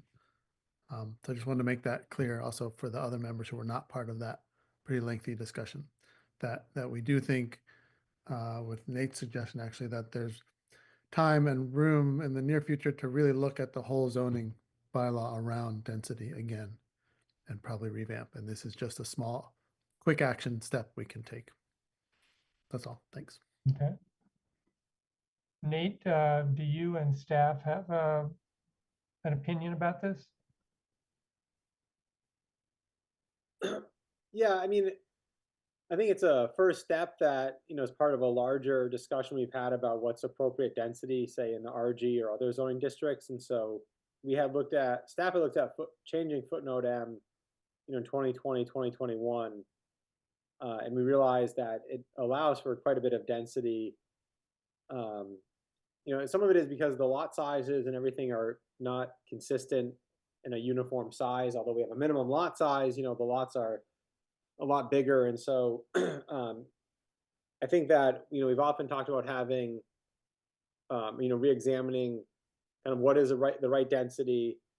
And I think with the housing production plan underway and hopefully done this year in the next 6 to 8 months, we'll have some strategies in terms of, approaching that. And so I think this is a good first step. So for instance, when we had this meeting I mentioned with Lehigh and others, I said that Amherst zoning, right, for the longest time has not done a very good job of allowing like middle density, say 3 to 10 units or 5 to 12 units. It's, 3 units and above is an apartment building. And then we regulate everything really heavily in 1 and 2 units. So, what we've seen right over time, and it was partly because UMass expanded back in the late 60s, were these apartment complexes, and then we changed zoning and said, no, those can't happen anymore. And then we didn't really change zoning very much for 40, 50 years. And then we changed it in the 2000s and 2010s. But what we didn't allow, like we don't allow cottage style development. We've never been really good at saying we could have 5 units on a property and here's how. And so I think if we want to have infill development that is appropriate, in my mind, the footnote change is one way to do it. And I think we would then look at it and actually have a better density formula or calculation that would apply. And I think that's a much bigger study, but I think for now, when Fred talked about how they researched what the right amount would be, 6,000 seemed to work. And I could see it as part of a strategy that the 2015 Comprehensive Housing Market Study said is that, I don't want to say de-densify, but let's have some controls in residential neighborhoods, and then let's have other areas where we allow greater density like we did on University Drive. So again, I think it's, a balancing act of having a few different things moving forward at the same time. So while we're talking about the footnote M, we could also talk about the apartment complex overlay or East Amherst, and we're, kind of championing a few different strategies.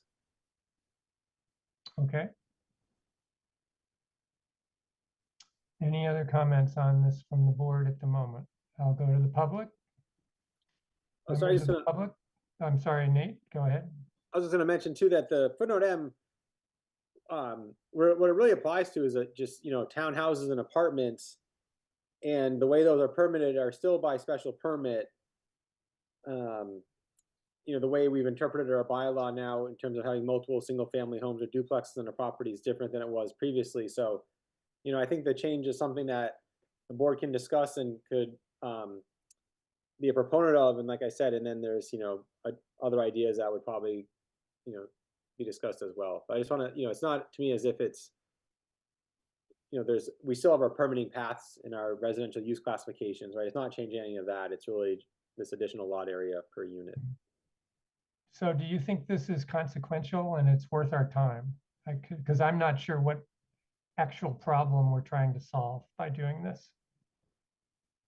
Yeah, I think what, there's been a few properties that were looked at, like I said, given their size and their location, the RG, through the zoning, they could end up having, 6 or 8 units, and it's more than probably what some were expecting could happen on a property. And so, sometimes having just this, a smaller lot area per additional unit, you might look at a few and say, oh, that looks pretty good. But then, because we're not on a grid system and not every lot is a uniform, 120 by 200 or whatever it is, I'm getting these, there's probably more lots that can have greater density than might be originally anticipated. So, I do think that it would, I think it would help. I think, as Jesse mentioned too, with the ADUs now, they're not counted towards the density calculation, so they don't factor in this formula. Okay, Jesse. To your question, Doug, I would offer it's worth our time here because it would save lots of time with some of the recent examples that have gone to the local historic district committee, to the zoning board, and been rejected multiple rounds. So it would prevent some of those proposals by density. And so think about the amount of time was spent, A, by the designers and the owners, by the town committees, to then get to the result of, no, we don't think this is appropriate. And so it restores some of that. So I think on balance, it's probably time saver. Okay. All right, Johanna. We may not have the answer to this, but I'm curious do we have a sense of how many lots in town this applies to? And like what the shift in potential unit generation would be? Like, would it be from 200 units down to 50 units? I feel like I vaguely remember the planning staff doing some of this work a couple of years ago. Nate? Yeah, I don't have those. I think we could revisit what was done, and then come up with some other, maybe some change in build out. But I don't have that now. And I think the thought was that this would apply. I was thinking it was only in the RG district, and so it's not anywhere else, and it applies to just two uses, apartments and townhouses. So, when we had done our density calculations previously in RG, I think we were working under the assumption that you could have multiple duplexes on a property, which is now not allowed. And so, the difference being, at that point we could have said, oh, well, here's an acre property, you could put 6, or 4 duplexes and get 8 units. And now we're saying we don't allow that. So you'd have to do it through an apartment building, which, is allowed. It's a different permitting. It's maybe the same permitting, but the construction of an apartment building triggers sprinklers and other things that say single family homes and duplexes don't. So I feel like it's a hard thing to say, well, we've just reduced this kind of build out potential because, the construction methods and some of the code requirements are different that impact it. I mean, granted, it would reduce it, but I don't know, to what magnitude. Mm-hmm. All right, Fred. Yeah, again,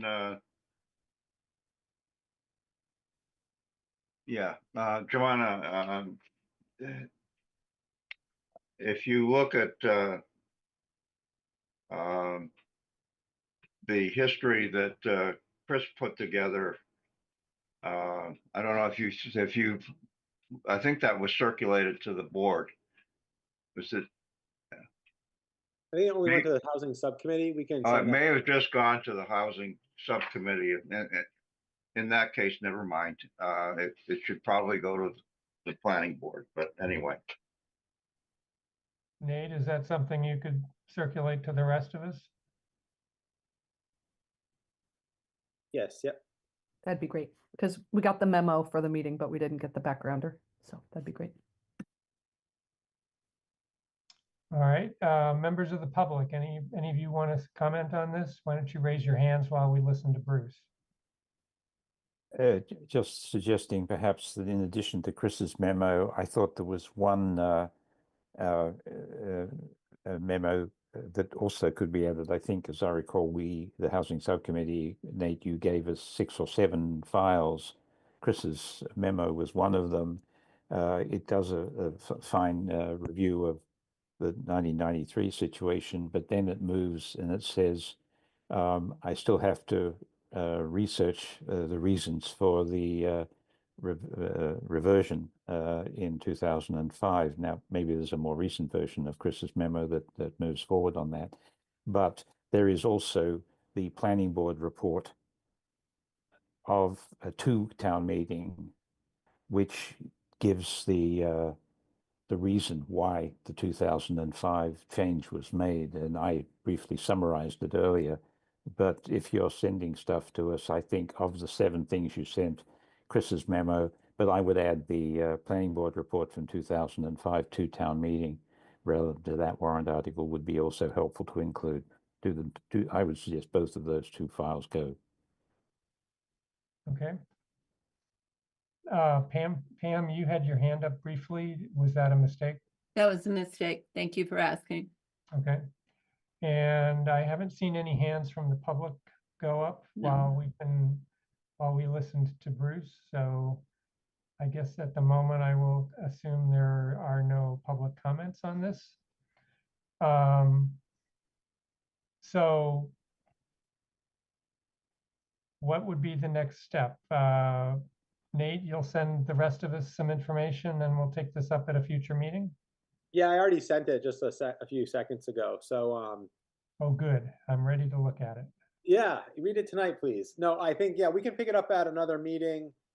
I think if there's other questions that you'd want staff to look into, Johanna, I think your question about, change in development potential, if there's other things, you can email them to staff after this meeting and we can come prepared to have another discussion.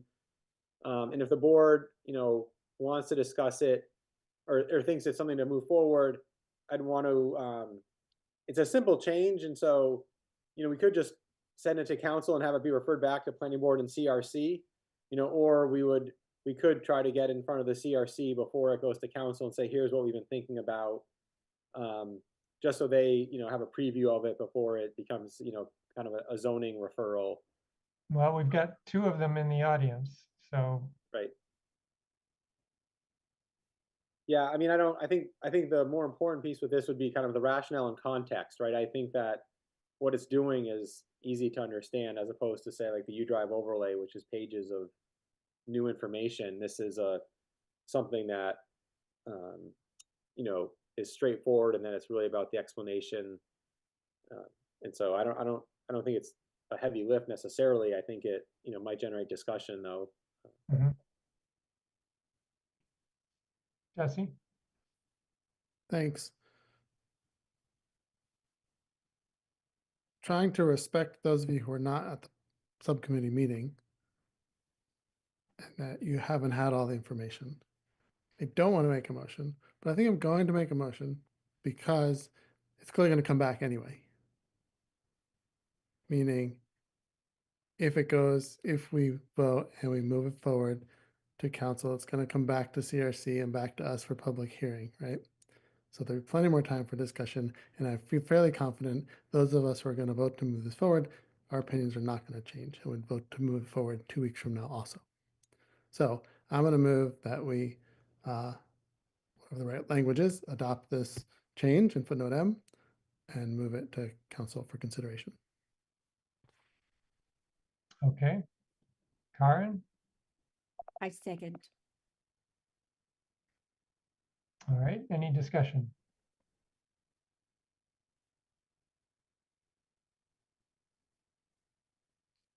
Bruce? I think I would support this motion. The only reason that I would be hesitant in supporting this motion is that I wouldn't want to feel that because there are 4 of us on the housing committee and 7 on the board, that those of us that have had this more fulsome discussion might believe that we know what we're doing and then would force a vote through the planning board. And that doesn't feel right. And I don't think it feels right to Jesse either, except what does feel right, I think, to both of us is that this is such a small thing and it feels like we should just get on with it. And that would be why I would vote for it.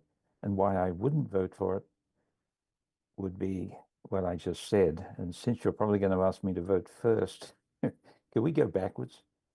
Yeah, I can start with Karen. Uh, She seconded I it. vote aye. Well, we're not voting yet. Oh,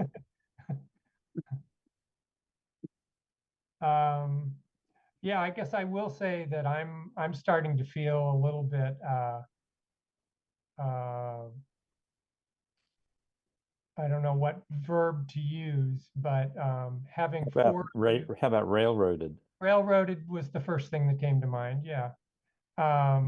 You know, having four of you in a separate subcommittee meeting and then showing up with a majority in favor of something does feel a little bit like, what's the point of having a planning board meeting when, you know, the decision happened in subcommittee. So I am feeling that way, and I'm not happy about it. I also I still don't really understand what the problem is that this would solve. So you know, having the historical local district commission shoot down a you know, a project that would have built more units in town, you know, it's not obvious to me that the problem was that the project got too far. The possible problem was that the historical commission didn't want to have more housing in town, and that's, to me, a problem. So I think I have a kind of a fundamental difference of opinion about, frankly, how neighborhoods around the university should or shouldn't be allowed to evolve.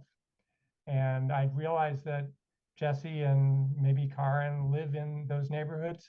My neighborhood is one of them too. And I think I'm a little less sentimental about the value of the existing neighborhood layout, I guess I'd say, than many other people in town. So perhaps that's just me in the minority. But you know, I'm not particularly happy with where we're at, but I recognize that the majority of the folks on the committee probably want to proceed with this. And I mean, I have one question for Nate, which is, do we need to have had any more public advertisement, or did this need to be any more defined on the agenda in order for us to move this to town council? Or can we just go ahead with this now? Yeah, the planning board is allowed to sponsor a zoning amendment, you know, by statute and local and charter. Right. I don't think I'd have to verify. I don't think we have any other prescribed process in our rules and regulations for Okay. that. So we can go ahead with this. Right. Okay. Yeah, and I think, you know, what I was going to say, Doug, I think for the housing subcommittee and, you know, they, you know, and for the planning board, you know, my hope would be that once the housing production plan is done, that provides some framework. And so then the planning board can provide, you know, the whole board can provide guidance to the housing subcommittee in terms of, say, priorities, or things to look at, or say, here are the few, you know, maybe ideas to look at, right? So is it, you know, the apartment complex overlay is something the board's discussed and it's on the agenda next. Does the housing subcommittee then really work on that and then bring it back to the board? Or are there, you know, general things that the housing subcommittee would look at, like the RG or, you know, whatever? And so, you know, I think we can provide direction to the housing subcommittee. I mean, I don't necessarily see the harm in waiting if we want the rest of the board members to read what was submitted, right? I just emailed it, you know, tonight. Okay. All right, fine. Lawrence, and then Karen, and then Jesse. Yeah, I was just because I understand the urgency. I understand that there's a majority that wants to move forward with this. I'm actually like, my inclination would be toward supporting the change, but I don't love having to vote on something that some folks on the board have background on that I haven't had access to. So for that reason, kind of in principle, I'm going to vote against the motion to advance it. But, you know, I'm very open-minded and maybe even inclined to vote differently when it comes back to us, which it sounds like it will. Okay, Karen? So I think, Doug, I think that if you had been part of the whole long complicated historical commission review of that particular project, you would have probably, thanks, you would have, you would feel differently. I don't think that we think that our neighborhood is especially precious. I think there were so many people that called in, and there was a realtor that said, if this happens here, I can guarantee you that I won't be able to sell another single family house in the center of town. So there were a lot of things that caused us to be really alarmed here. And I think as far as the subcommittee goes, we maybe didn't make, we weren't able to explain exactly well enough to those of you that haven't spent as much time as we have on this, why this is a little step that we think we should do right now. And it's really only because it's not because we don't think that the whole downtown should be looked at more carefully and have, you know, proper density put in some of the big lots. We agree with this, but we want to preserve a living space for people that are not students, and that is really in danger if we're not careful. And with the ADU thing being sort of pushed by the state right now, the whole density thing is a little bit out of our control if we don't take some precautions right now. And that's why we want to make this a little bit of an urgency to have that footnote M back in place. That gives us more time to be able to then assess how can we rezone the center of town so we do in fact get more density, but we do it in a way that doesn't mean that there's going to be just flight of everyone that's living here and no longer a town of Amherst. So, you know, it's just that we've spent so much time in the details and we weren't able to communicate it perhaps as well as we should have. So I'm sorry, we don't want to railroad you. Thank you, Karen. Jesse. Thanks. So if we can bring this back in 2 weeks, I'm going to withdraw my motion out of respect for this fact that you all have not had time to absorb the other background material. I don't, you know, that was my hesitation in the first place, recognizing 4 of us are the majority of the board.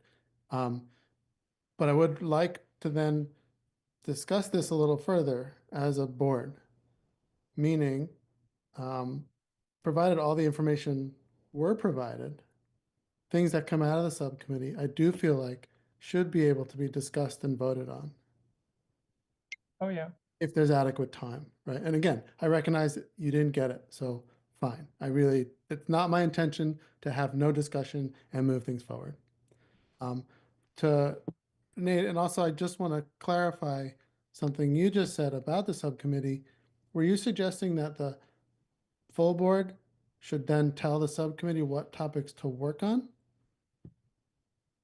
Yeah, I mean, if Doug's, you know, so typically a subcommittee would be formed to, you know, further work of the planning of a board that they don't have time to do at the regular meetings. And so, you know, I think the housing subcommittee has been discussing a number of different housing things when we bring it back to the planning board. But it could be that the planning board discusses as a whole what they think the housing subcommittee could spend their time researching, whether it's, you know, like this density thing in the RG, or is it different zoning amendment, or, you know, like I said, I think the housing production plan is going to have a number of goals and strategies.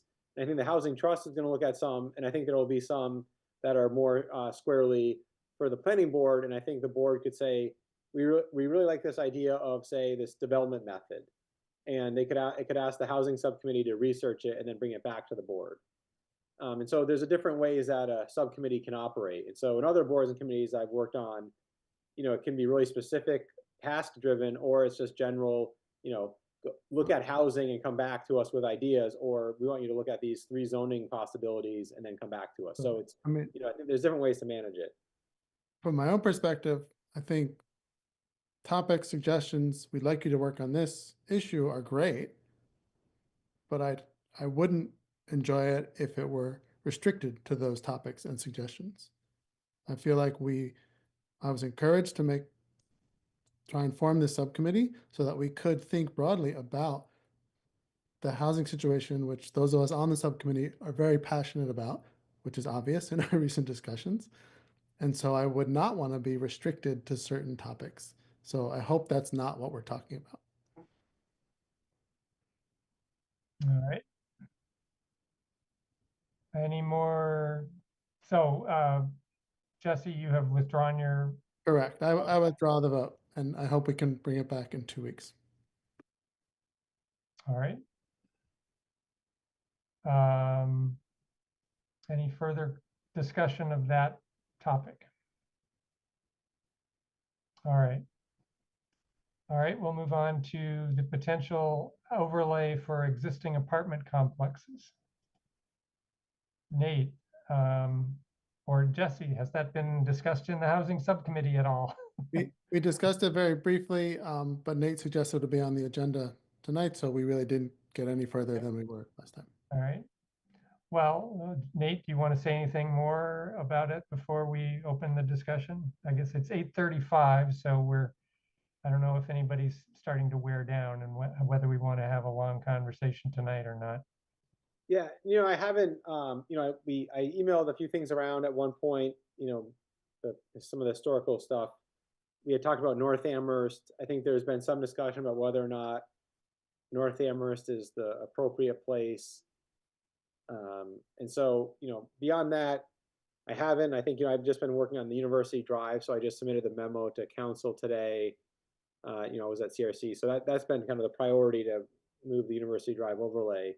The apartment complex, I haven't, I listened a bit to the housing forum the other week in Amherst, and they mentioned, why does the town not have a 40R, or could we do other things?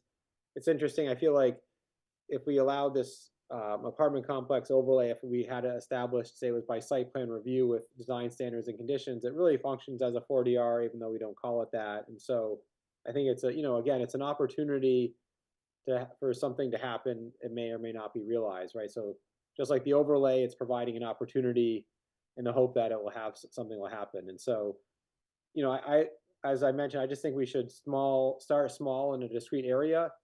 And previously, I think it was going to be like this blanket overlay over every property that had a certain number of multi-unit buildings or something. And I don't think that should be how we approach it. It could be that North Amherst has some standards or conditions that are different than other parts of town. And so I think some of it would be really, someone had mentioned maybe East Hadley Road.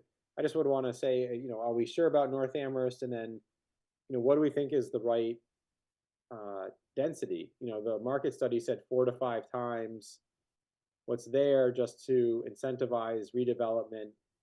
And so, I was driving around town the other day and I'm like, in North Amherst, 3 stories along the road, maybe 4 in back. I mean, what's the right height and density? Do we, really want to encourage certain design forms, or or is it pretty minimal in terms of how we allow it, but we have, a few provisions about what kind of density we want, and then it's really up to a developer to propose it. I mean, I guess that's some of the questions, like how prescriptive and detailed we want certain things, or it's going to be really flexible. So board members, how do you feel about that? Do you want to prescribe very much, or, is that area of north of the campus where there's like 2 and 3 story apartment buildings now, is it sort of out of sight and out of mind? It's not part of downtown. Doesn't really contribute to the sort of self-image of the town. Do we care? Lawrence? Yeah, I was just gonna say, I was looking at the packet. Candidly, I don't feel super well equipped to have this discussion right now. Like I'm not sure I have enough of the background at hand to, well, I probably don't contribute constructively to many of our conversations, but particularly in this instance, like I don't know. I mean, could we? And I know we had this came up at a previous meeting, and there were some materials that were shared around as you noted, Nate. But could we maybe, reshare around the resources and have a deeper conversation at a future point? I think I saw Nate nod his head, yes. I suppose, Nate, you probably could just tell us which meeting the materials were shared in, and we could just get them off the town website. Yeah, I'll send things around again, probably this evening, and I think this will be more than a one meeting conversation. Say, I just, for instance, when I mentioned the 40R, the idea is we looked at it for downtown, and the idea is you'd allow, you'd upzone an area to incentivize development. It could be by site plan review. There's an affordable component in 40R, and then there's some design standards, but it's pretty loose, right? So you might end up getting a building. For instance, you might think that, oh, we're going to get flat roof buildings and they're going to look like this, but then all of a sudden you might get a modern building and you might be like, oh, that's not what we thought about. But you have to allow, because it's site plan review, and you allow for that flexibility in design and architecture and everything. And so, with this overlay, it's that's kind of the question with this apartment complex overlay. Are we going to get down to some really strict design standards or building massing standards or things, or are we just going to say, maybe it's a few different things as it gets closer to North Pleasant Street if it's in North Amherst or Meadow Street, and the rest is really the internal parts of the site is really, it's up to the developer. Like we don't have much lot coverage or dimensional standards. It's just really flexible, and the town would, and permit granting authority, would respond to proposals. We're not going to say like you have to have this much open space or this or parking. It's just a really flexible development tool.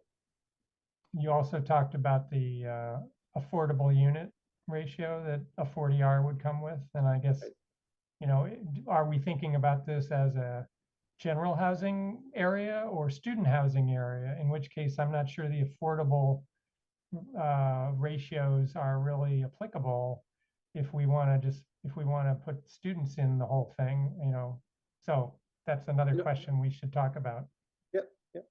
Yep. Johanna. Thanks. Doug, you took some of the ideas out of my mind, but I was just looking at the map of, for example, the presidential apartments and like the North Village Drive and the Puffton Village area. And, I know there are some people there who are not students, but I think, the vast majority of the people who live in those developments are students right now, and the prospect of having them go from, relatively spread out, low slung, single story, or maybe in some cases 2-story townhouse style to denser, seems like you keep the students housing where the student housing is. I think that would be desirable. Add a bunch of density there, add a bunch of units, that alleviates pressure on the neighborhoods. And then it seems like, I don't know, I'm not an architect or a developer, but it seems like the fewer conditions we put on it, the more it increases the likelihood that maybe a developer steps up to redevelop one of those areas. Is that accurate? So we would want to figure out, okay, what's our, if the primary objective is to generate housing, what are kind of the baseline standards that we would want that housing to meet, rather than trying to be too prescriptive about it in a way that we might be for an area that's like on the town common or really like in the heart of downtown. Yep. Bruce and then Jesse. I substantially agree with you, Johanna. Just for those of you that may not know, which maybe nobody, I do live in this part of town and I drive around it, see it fairly regularly. The part that we've been discussing mostly, the Puffton Brandywine townhouse and maybe a little further up towards residential, is really rather secluded. It's got a bunch of old houses along North Pleasant Street, which screen essentially the housing to the west. From the other end of it, there's the 116 and wetlands and so forth. So there's nothing from that end. The most conspicuous aspect of this consolidation of apartment developments is on Meadow Street. And that's where you see townhouse apartments And I think probably if any one of you have seen Townhouse, you could probably agree that it's probably the ugliest development that you've ever seen anywhere in your life. And almost anything, I dare say, anything would be an improvement aesthetically on the townhouse. So if we went in with absolutely no standards at all, my guess is that there would be a net improvement. Doesn't mean we should completely void our interest or whatever, but some people might see responsibility. But Johanna, I agree, the bar is pretty low. This is definitely not downtown, and it's definitely not a historic district, and it's not seen except, as I say, townhouse, and God would I like to see the end of that. So I think we can approach this overlay or this area, an overlay in this area, with what I've said in mind. I could say other things, but I think for the moment that's the point that I will make for the moment. All right. Couple of things come to mind. One is, would we include Hobart Lane on the east side of North Pleasant Street? I know that's been traditionally a pretty heavily student occupied area, and I don't know if there's other parts north or south of that. The other is I would probably start with some sort of height limitation. I can imagine most of you wouldn't want to see a 20-story tower there, but maybe I'm wrong. Jesse. Thanks, Doug. I largely agree. Whoops, you just muted yourself. Largely agree with what's been said. I was gonna add a couple of points to consider. I think these properties are pretty deep, and that's why they're largely not seen from North Pleasant Street. I mean, going east-west, there's a lot of land. So I could imagine being not very prescriptive at all, except saying, okay, a very generous setback. You can be 1 or 2 stories maybe, and then beyond that up to whatever we decide, 5 or 6 stories. And I think that would achieve the kind of density we're talking about. I also feel like there's opportunity to potentially require some mixed use on North Pleasant Street, which I think would be a positive for the residents there and other town members potentially. I don't, again, it's up to, and I would love to let the developers be creative and figure out their solutions. I don't know that would have to be the full 75% like we're talking about in University Drive, but I do feel like there's some opportunity there. At the same time, I'm a little torn because I'm not sure how well the North Amherst Center stores are doing. Yeah, I mean, didn't we want to encourage the commerce in that center, in that village center, I guess? But I don't know that I would take away from it. I think it's a combination of the right kind of places is my own personal thought. But anyway, that's a different debate. I was also gonna not make a motion, but ask maybe the planning board wants to ask the subcommittee next week when we meet, because I don't think we'll be talking about footnote M or about ADUs, since I think we're moving those along, to take on this issue and bring back some recommendations for our next discussion. I think we could accomplish that. Jesse, I second your informal motion. Yes. Oh, sorry, I left out one. Non-motion. I left out I left out one piece mostly for Lawrence, but really for all of us. When I first joined the board 1.5 years ago, that's when we had those couple of in-person meetings, and I did find that exercise of all looking at a map together and talking about these places very useful. So I think it would be great for us to do that again, even if it's just 5 minutes, not in person, but on this format, just to look at the map, have Nate or someone else talk us through each of the districts we're talking about, just to get us all back on the same page. I think that would be beneficial. All right. Nate, can you give us a plan or a map markup at some point? Yeah, and I think based on the conversation tonight, there could be a document next time with some dimensional standards, and between the U-Drive overlay, the BL overlay that was proposed a few years ago, and some other things, I think staff could come up with a draft of something. Would you rather do that, or would you want the housing subcommittee to talk about that? I think they can talk about it too next week. It'll help that conversation. Okay. Yeah, but I think a map with boundaries, that might be useful. Okay. Yeah, I can say, yeah, I'm looking at the map as you're talking, so it's probably unfair that I, for people who aren't familiar, I'm on my Amherst maps right now on my other screen and looking, so. Yeah, well, my internet pipe is too small to do too many things at once.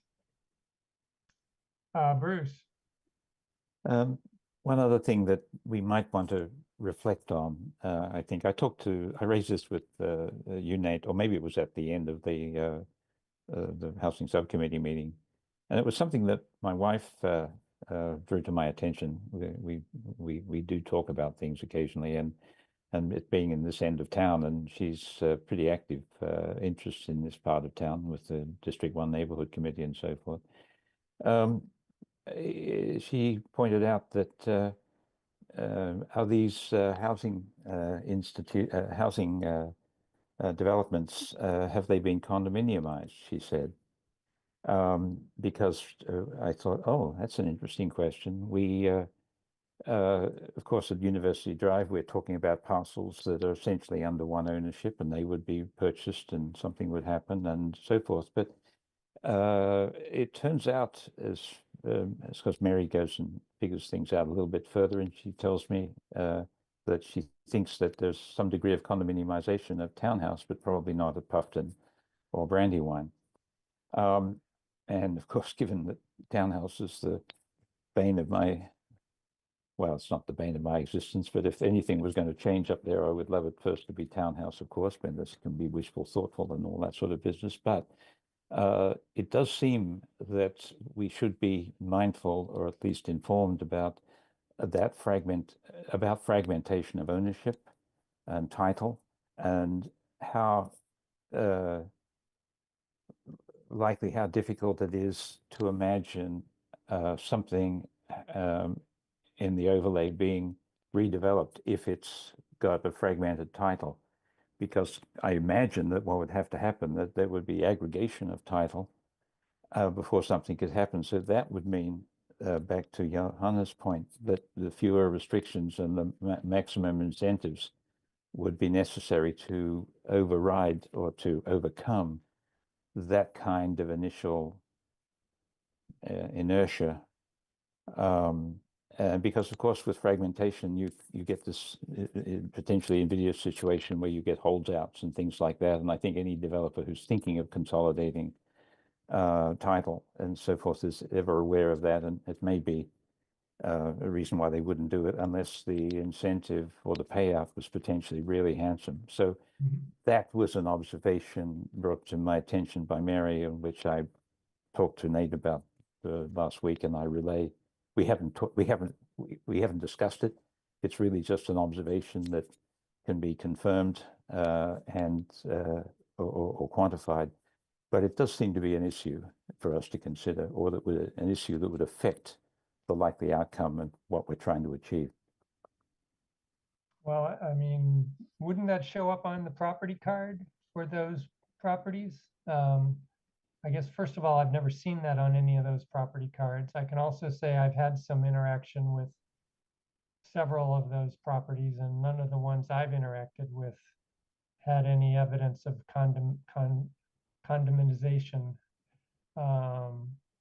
But that's just my experience. Nate, would it show up on the property card if there were multiple owners in that way? Yeah, I do think townhouse has been condominiumized with different owners. The rest of them appear to be under, the property still as, one owner. Yeah, I mean, it's something that I think then the condo association would have to vote or something. But again, could a developer who sees an opportunity,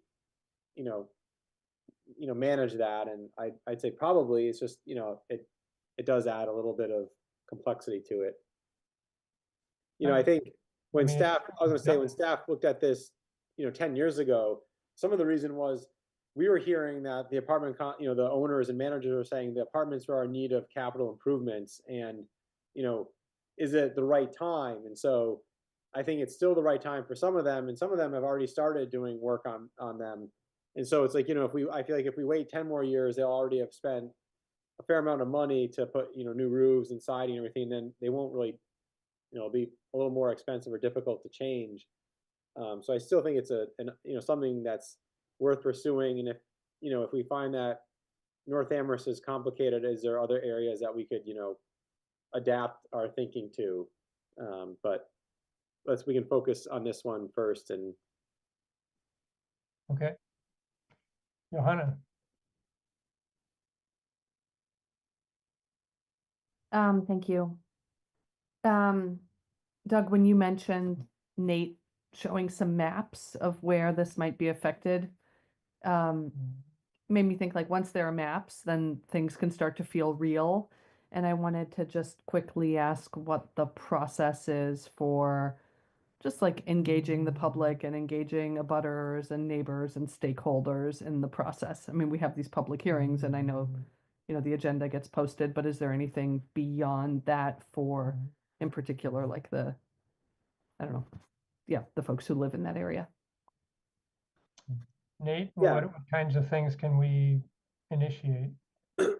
yeah, I mean, if for instance, the board would like to pursue this and we're at a point where we could, mail, we don't typically, but we could mail property owners or abutters and say, here's what we're thinking. We could have a specific meeting addressed to this where, it's advertised, we welcome public comment. And so, we could call it a forum or a meeting, but right. I mean, there's different ways to do it. I think with the University Drive overlay, when we did hold our hearings, I mailed all the property owners the notification and the memo. Again, we don't usually do that for a zoning change. I do think this is a little bit bigger. So yeah, I mean, there's different ways to ask for public input. And so, for this kind of thinking, it could be that we spend time doing that. I guess some of it would be, if there is opposition, does the board still think it's an opportunity or a priority to pursue, right? And so, I'm assuming some people won't like the idea.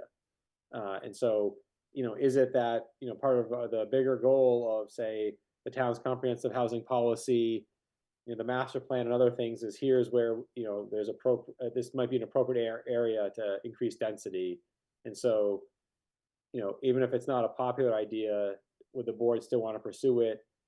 And so someone would be like, if we're doing this, do we frame it and say, here's why, provide some context, are there things you do, if this happens, are there things you would like to see or things you don't want to see? And sometimes I feel like having some framework is better than just saying, we're thinking about this, what do you think? So maybe, if we want to engage the public, if we spend some time talking about it, we can think of kind of, like I said, some framework to gather opinions. And maybe it is maps, maybe it's images or research in terms of where it's been done, and kind of guide them a little bit more than just asking like, what do you think of this idea? We could help them understand it more. And Okay. Nate, one other thing comes to mind, and that is, is there a point at which we would run up against a limit on the water treatment plant to process sewage from a lot more people in town?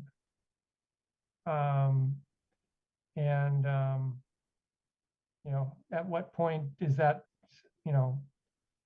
we could upzone everything to 20 stories and 1,000 people per lot, but at some point that's an issue that the town would need to think about. And are we anywhere near that, or is it just not something we need to worry about? yeah, I haven't heard that we're nearing it, but I think it has been asked in other situations. And so when we had a pretty extreme drought a few years ago, there was considerations about, okay, what if this becomes a more regular pattern, what does that mean for our drinking water and wastewater and our public infrastructure? But I think our system has capacity. So I don't know. I can verify that with Public Works, but I know the system has a lot of capacity. I mean, I think part of the conversation is too, like I said, I don't think Amherst can solve the housing problem for the region, and so some of it would be if we think we like this idea of North Amherst.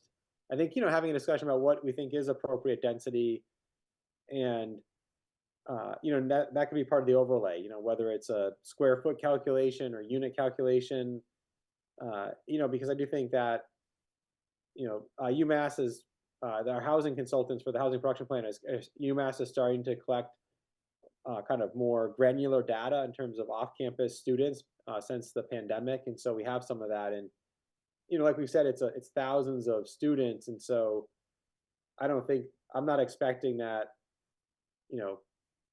between North Amherst and University Drive we're going to somehow alleviate the pressure of a few thousand students, but maybe we can help, and maybe there's other, like I said, if it's not Amherst, is there Hadley or other communities? Is there discussions with UMass? Like I said, they're putting out that RFP. So, I would want to make sure that people aren't thinking like, wow, we're proposing Southwest Towers in North Amherst. Like, that's not my vision. Maybe the planning board or others might think that's okay, but I'm not envisioning, really, something like that there. Or maybe someone's like, wow, that's a great idea. We could actually do it. We could solve it. We could put 5,000 people really nicely, and wow, it's a, there's our silver bullet. I don't know. I'm not there yet, but maybe board members or others might be. But I'm just trying to think like, okay, if it's 1 and 2 stories now, and we can get up to 4 stories, that's double the density, but there's a lot of kind of unused space, right? So it's like, I feel like you could, even with only 2 stories, you could double the density because of the layout of the site planning wasn't great. And if you allow 4 stories and better site planning, you could maybe triple or quadruple the density and not really have such a huge development. But I guess that's something, once we look at maps and have conversations, board members could weigh in on. Yeah, I guess that's an interesting question. What's a couple more towers? Bruce. Yeah, I meant to say this earlier. It seems that this overlay, we don't necessarily have to have it a mixed use, do we? Could it not be apartments? Because we talked about apartments at University Drive, and there was a reason why many of us, all of us to some degree, I think, felt that life on the street, commercial activity generating same and such was important down there. But I think it's absolutely not important at all in the part of town that we're thinking of. And number 2, and related to that, what you said, Doug, or someone said, there's considerable retail development in North Amherst that is could benefit from an added market. So instead of thinking of 4 stories as 3 floors of residential and 1 of business, I would think that it would be all residential, and maybe it's 5 or 6. Or maybe it's a mix of that, and some way we could get a variation, which would be nice. But nonetheless, I think that apartments would be the type of use that would probably be best suited in the area we're talking about. All right. Jesse. Thanks. Yeah, I was also just looking at a map and listening, and thanks, Nate. It never occurred to me to put a huge tower there. I gotta consider that now. I mean, all seriousness, there might be opportunity towards the west of those long lots to have, more than we've been talking about. I don't know. I don't think a 20-story tower, but it does seem like, I don't know, 6 to 8 stories could fit nicely tucked away in there, and almost no one would ever see it. And Bruce, just to clarify what I said before about commercial potential there, I wasn't thinking of big requirements. I was thinking of, wouldn't it be nice if we're adding 500 to 600 people to that area, to have a laundromat and another pizza shop and a mini mart there?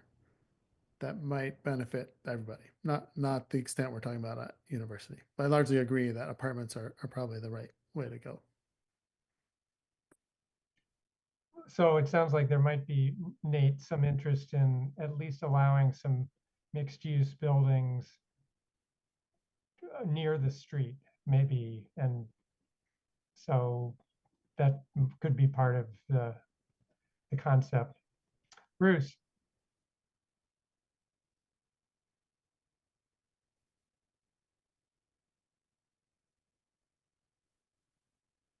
Bruce, are you hoping to speak?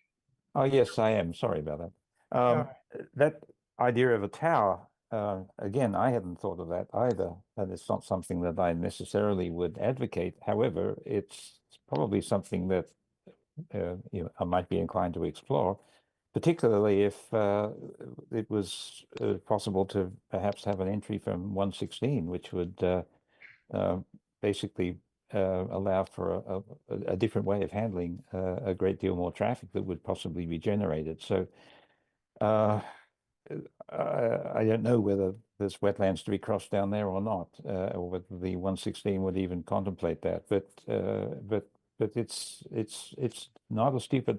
It's not an immediately insanely stupid suggestion or thought. Nicely couched. All right, time is 9:04. Nate, we've had an opening conversation. Do you think you've got a little bit of the sense of the board? I do.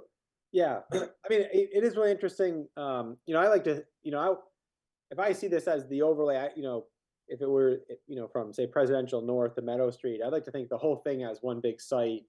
And I agree that, having some mixed use could be beneficial in there. Having some open space could be beneficial. And so, how do you write an overlay when there's, multiple properties and it may not happen at once? And so, so I think there's some good considerations here about how to approach it.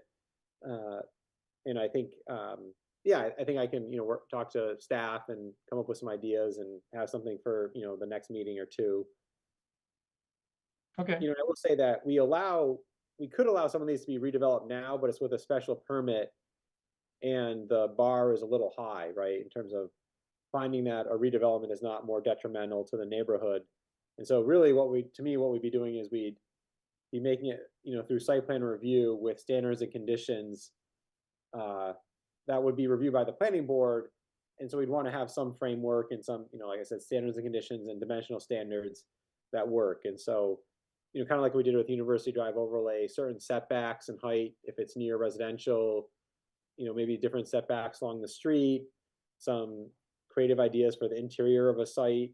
Even if someone wanted to put a new public roadway in or roads, I feel like someone could come at this and say, wow, there's some really great opportunity here if we can, work together with neighboring properties. Okay. Any more discussion tonight of this topic? All right.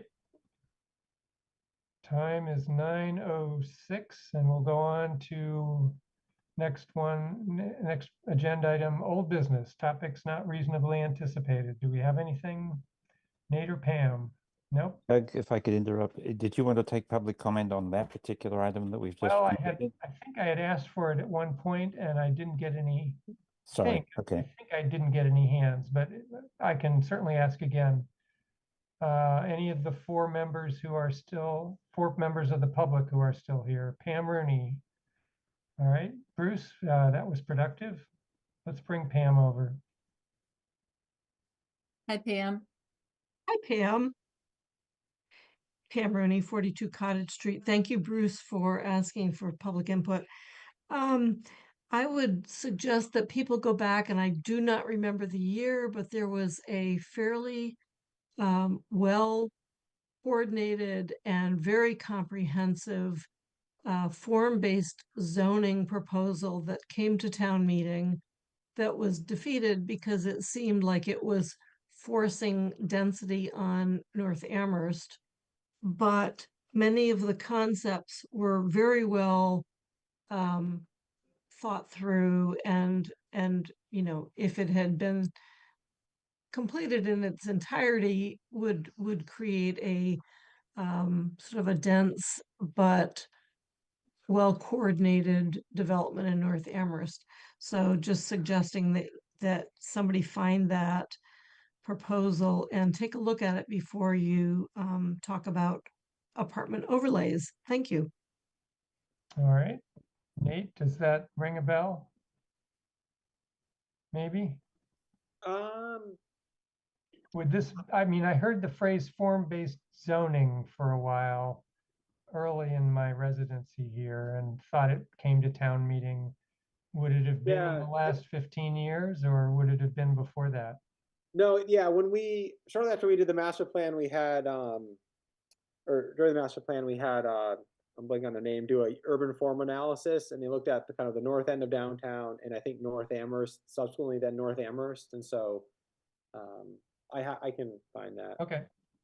All right, so we have Janet Keller next, and sounds like Pam Rooney has something to say after that. Hi, Janet. Hello, Janet. Hi, I would just suggest that you take a look at the wetlands maps, especially in the western part of that area. And I would ask that Nate does that and show them to us at the next meeting. Thanks. All right, thank you, Janet. Pam, can we bring Pam back?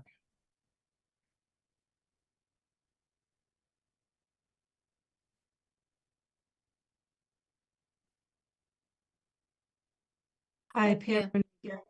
Pam Rooney again, 42 Cottage Street. It was the North Amherst and Atkins Corner, I think, were done at about the same time. And these were proposals that were brought to town meeting and mostly defeated by residents of North Amherst.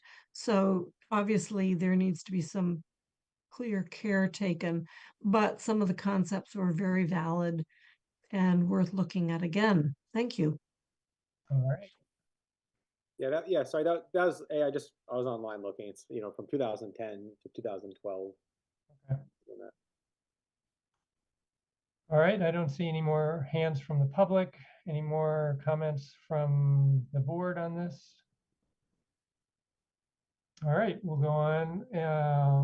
Old business, I don't think there was any unanticipated old business. Is that right, Pam and Nate? Okay. Same for new business. Do we have new business that we need to talk about? I don't have any. All right. Form A&R subdivisions. Well, we have one that I can show you. However, we have not, it's been reviewed and scrutinized by Chris Brestrup and the building commissioner and Nate. However, we haven't heard back from the town engineer. So I'm going to show it to you and ask that you think about endorsing this or having the chair endorse this with the idea that or with the caveat that if the town engineer comes back with a comment, So we would look for a motion that or a consensus, we usually just do with these, that it's okay for me to sign as long as the town engineer does not have any objections. that's correct. Thank you. So this is property at 1720 South East Street. This is the Gray family estate. This is one big property here. And they are looking to divide it into actually 3 parcels. So what they're calling lot 1 is actually the home parcel that's got the residence on it. What would be considered parcel A here in the middle is property that would be sold to the folks who are actually farming it now, the biodynamic farm. And then parcel B would be retained with the Gray family. But as you can see, parcel A and parcel B would be labeled not buildable lots. And this is because they don't have any frontage? That is correct. Yeah. So they have these pathways here to get to those other areas. So this one here would take them out to here. This parcel B has sentimental value to the Gray family. Yes, and this portion in the middle is already being farmed by these folks, the biodynamic farms. So they're actually selling this portion of land to the folks who are farming it. All right, board members, are you okay with me signing this once we hear back from the town engineer and assuming he has no objections?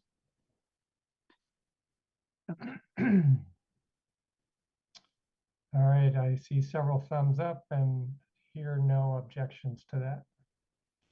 So Pam, let me know when you hear back from Jason Skeels. I will. I will. All right, I assume there are no other A&Rs. No other A&Rs tonight. No. How about ZBA applications? Anything we should be aware of? Hey, do you want to talk about green leaves?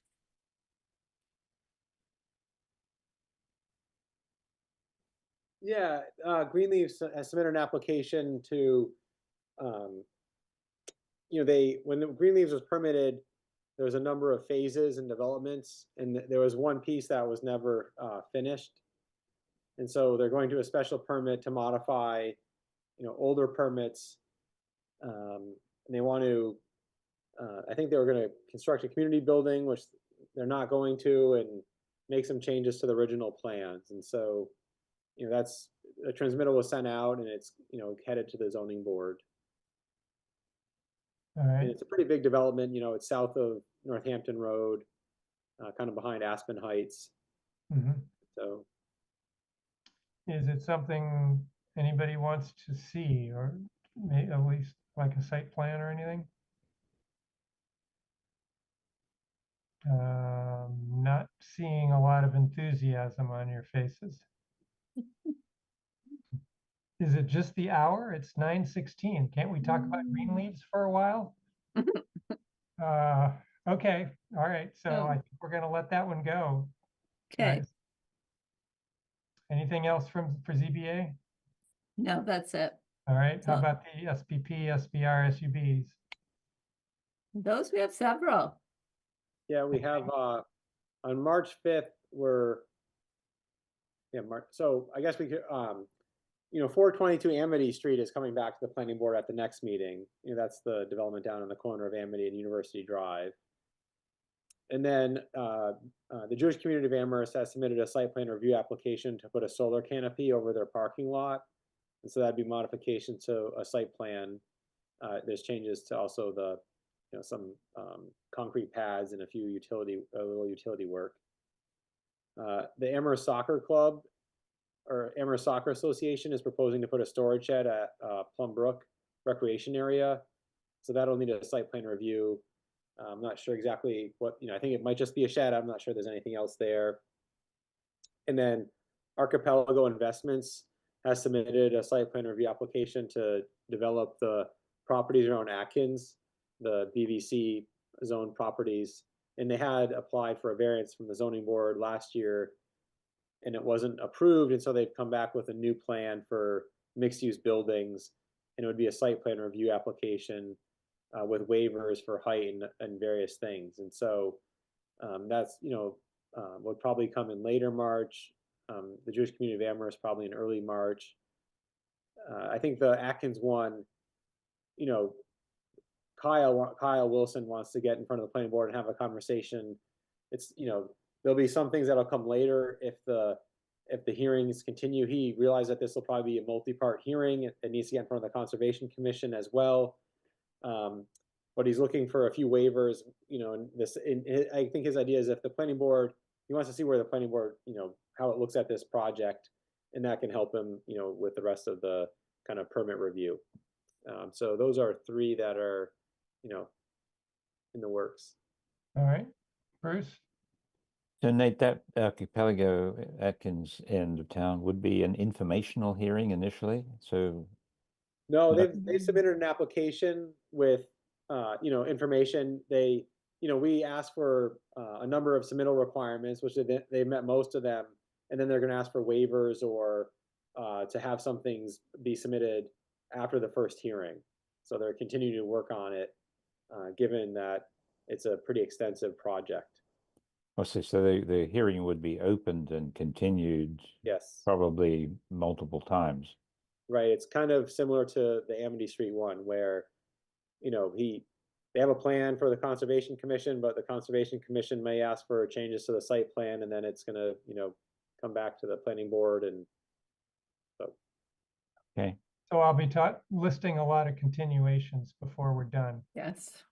Yeah, Mhm. yeah, yeah, the site has arsenic, and so there's a, you know, it's a really complicated site topography, a bunch of things, and so I think they're trying to manage all of that, and I think it's just going to take kind of this process between Conservation Commission and planning until it can be worked out. Okay. All right, committee and liaison reports. Bruce, anything on PVPC? Nothing. There's a meeting next Thursday, so maybe next time I'll have something, but not this time. All right, Jesse, anything you want to follow up with housing? Nope, you have heard everything we've talked about. Okay. And Karen? 6 sets of minutes waiting. No, All nothing. right, nothing for design review, okay. I guess I only have one thing I will say for as chair. The March 5th meeting, I will be away and Johanna will preside. And staff wanted to go ahead and have that meeting because of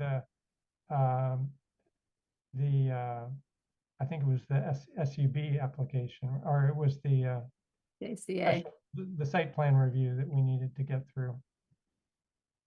That's it for me. Nate and Pam, anything from staff?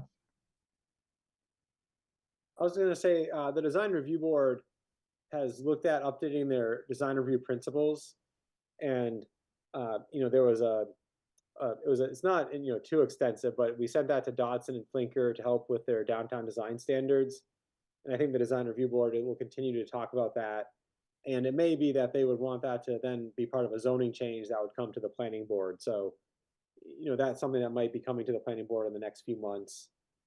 Okay. So, you know, it's just something to be aware of. I was going to say that Dodson and Flinker still is, you know, going through their process with the downtown design standards, and so they're hoping to have a few more meetings, and then, you know, open meetings in the next few months. They did 2 online surveys, and they'll be holding more information. They're trying to refine the goal and vision, and get, you know, a little bit more, you know, material that then the public can respond to. So just, you know, for the board and everyone, just, you know, stay tuned. That's still ongoing. I think that's probably about it for now. When is that process expected to finish? I think it actually goes until this fall. So, you know, it has another, you know, 8 months. The idea would be that they have kind of draft design standards in the next 6 months, and then we've allowed, you know, a number of months where whether it's them or staff would go to different boards and committees, or maybe we'd have combined meetings to get input on it, and so to allow for, you know, a back and forth about what works and possible changes to it. So, you know, probably some preliminary standards out, you know, in the next few months, you know, both for the streetscape and then for building fronts and design. Okay. All right, anyone have anything else? All right, time is 9:22, and I guess we are adjourned. Thank you. Good night. Thank you. Good night. Hey, good night, everybody. Record. Night, Pam. Good night, Mr. Marshall. We'll see you soon. I'll be in touch. Yep. Recording stopped.